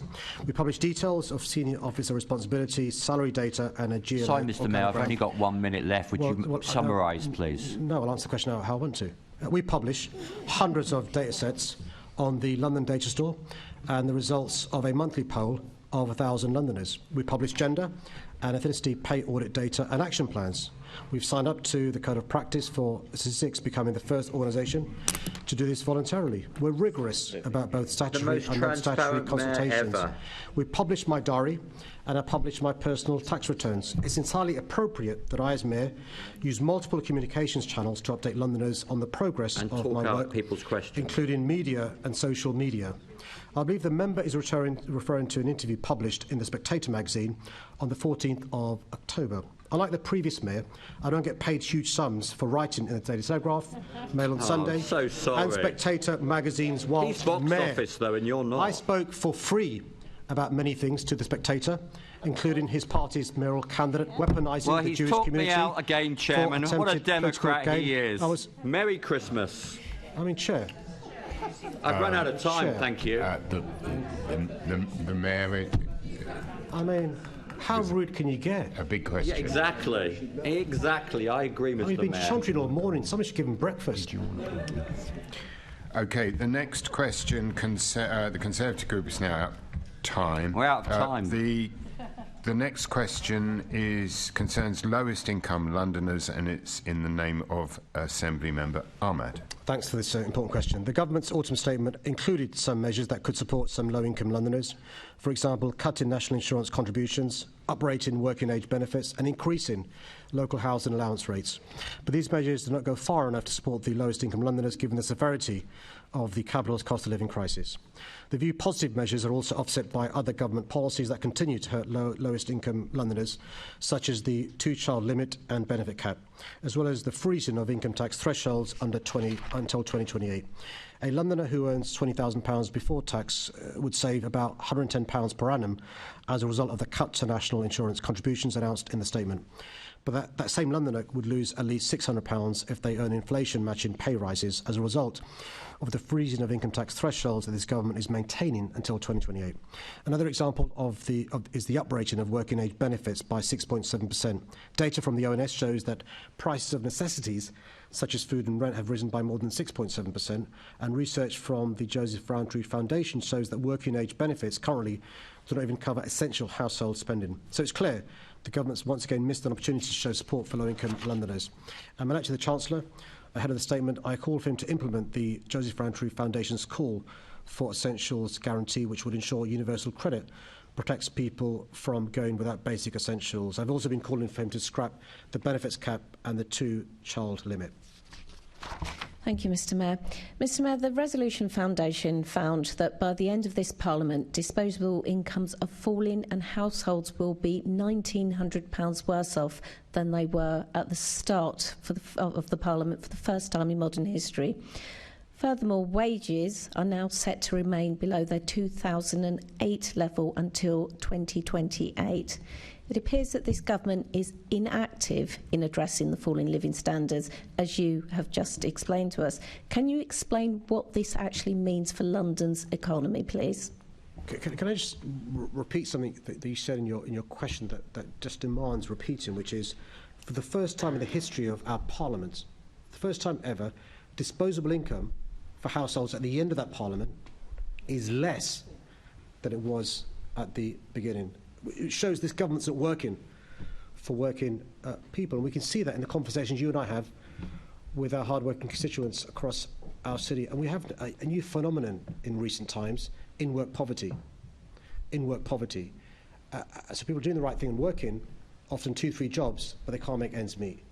And the safety net they used to have is being, taken away more and more by the government. More holes in that safety net, and we see it in the food banks. We see it in advice surgeries, we see it at CABs, we see it in law centres, we see it with rough sleepers. Rough sleeping is not a lifestyle choice. A lifestyle choice. That's what they said, a lifestyle choice. And so look, we've got to make sure that we support those Londoners who are most vulnerable, but also for the first time, there are more and more Londoners just about managing who have a home, who have a job or 2 or 3 and struggling to make ends meet. That's why I'm really proud that most of you voted to provide for the first time ever free school meals for every child in primary schools in this city. You supported, and we continue to provide free travel for children below the age of 18, supporting those above the age of 60 with free travel, hopper fare for the first time ever, supporting law centres and CABs with the support they're given, installation and so forth. But you know what? We're only helping a bit because we've not got the powers or resources. We need the government to support us more, and I'm hoping the government does give us some more emergency support this winter, or if not, at least something more tangible in spring. Thank you, Mr Mayor, and for raising the issue about in-work poverty. As you will be aware, the universal credit claimants in London, 40% of universal credit claimants are now actually in work. So thank you for raising that issue. Thank you, Mr Mayor, for the answer. Merry Christmas to you and your family. And Chair, congratulations to you and your husband on your wedding anniversary. Thank you.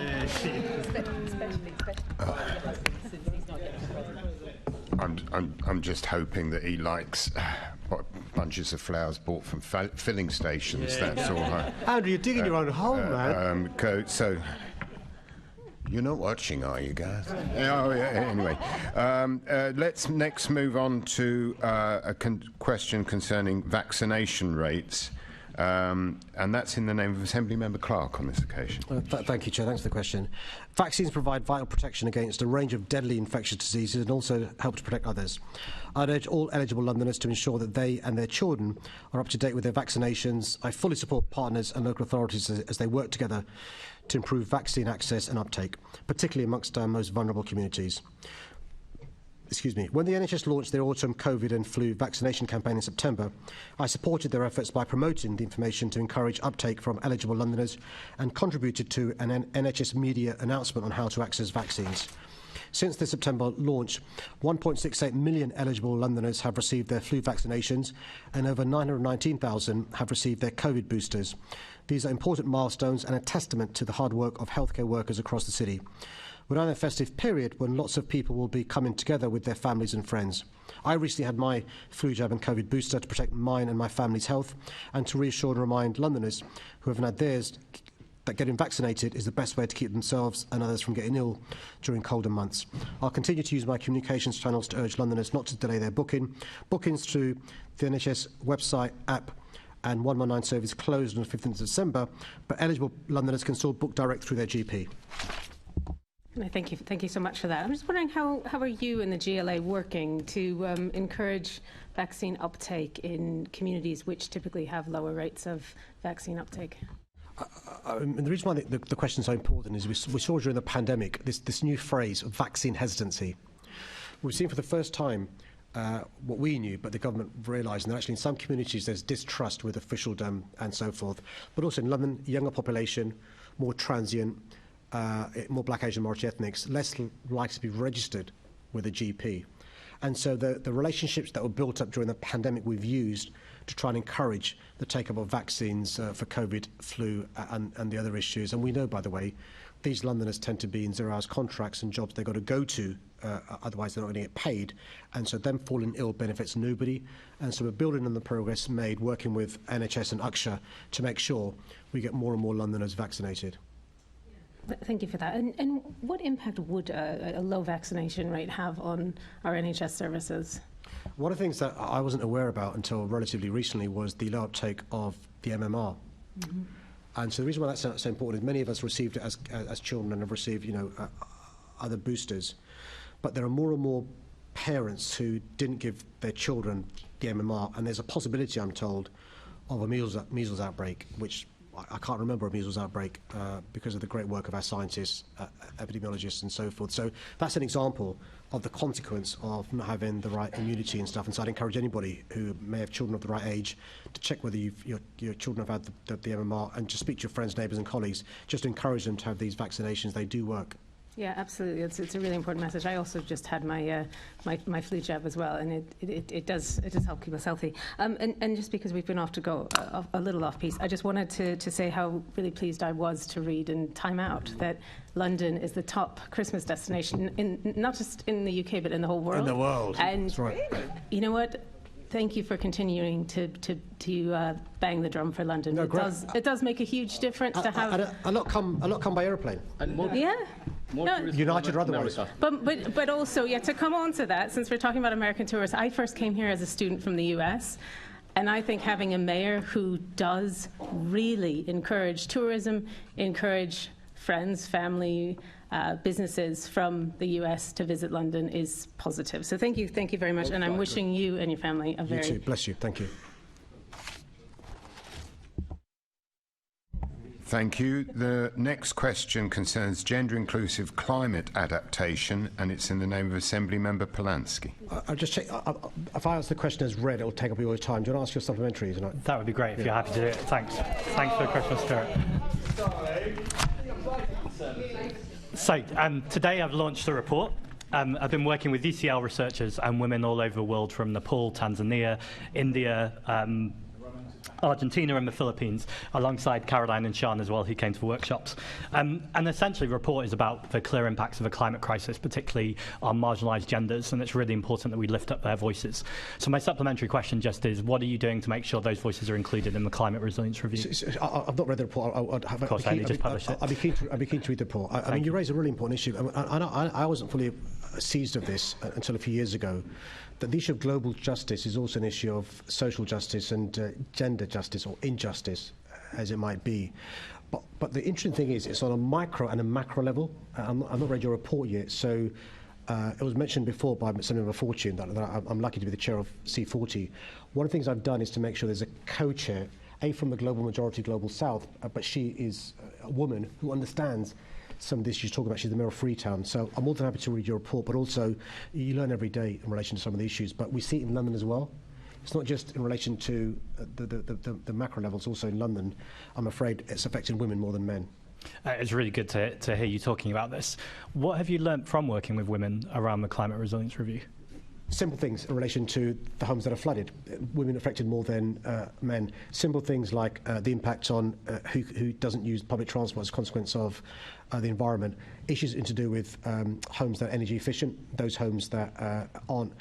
The point made by the colleagues in relation to the transition from a non-polluting vehicle, often women, to a polluting vehicle, how we can make that easier, therefore the scrappage scheme. One of the things that the review's undertaken, that you know about, you've asked before, is making sure the review looks into what adaptations and resilience have got to do to make sure there isn't gender unfairness in relation to those adaptations and resilience as well. I think everything's got to be on the table, and you raising the issue means that it's at the fore of our minds. I think this is spot on, and just to check, it's an ongoing process and not just a one-stop check. No, it can't be. So you raised previously the issue of disability groups. It's not just it's all those protected characteristics, but also those unseen consequences of climate change that we've got to address, and air quality, by the way. Thank you. Have a great holiday to you and your family. You Thanks, too. Chair. There being no other questions, can I ask... well, it is the end of the questions, so Mr Mayor, you are free to go. Thank you very much. Chair, before we go, can I wish all the Assembly and their families a really happy Christmas? I know you've worked incredibly hard this year. We have the knockabout stuff during MQTs and sometimes on social media, but genuinely, I hope you have a great Christmas. Hope you spend some quality time with your family, and look forward to seeing you in the new year. Thank you. Yeah. Have a good one. I think the Labour Party's present to the rest of the Assembly is finishing 10 minutes early. Absolutely. So, we really appreciate that. Thank you very much. We appreciate it. Thank you very much. Can I ask the Assembly to agree the motion which is set out on the agenda in my name, that the Assembly notes the answers to the questions asked? Can I ask the Assembly to note the recent action taken by me as Chair of the London Assembly in accordance with the authority delegated to me, namely to agree not to hold a confirmation hearing in relation to the proposed appointment of John Preston as Chair of the London Pensions Authority? The next scheduled meeting of the London Assembly will be Mayor's Question Time meeting, which will take place at 10 a.m. on Thursday, the 18th of January, in the chamber at City Hall. And finally, one item that I do consider urgent is I'd like to thank Lauren for her first time in charge of Mayor's Question Time. and Rebecca will pleased that it didn't end in a smoking mess. But so thank you for that. And I'd also like to take this opportunity to thank all the committee staff who've made these possible over the year, the scrutiny teams who've supported us and made us look clever. Well, some of us look clever, and also to the security team who keep us safe. Yay. So with that being said, they all deserve a thoroughly good break over Christmas. So thank you very much. And with that, enjoy.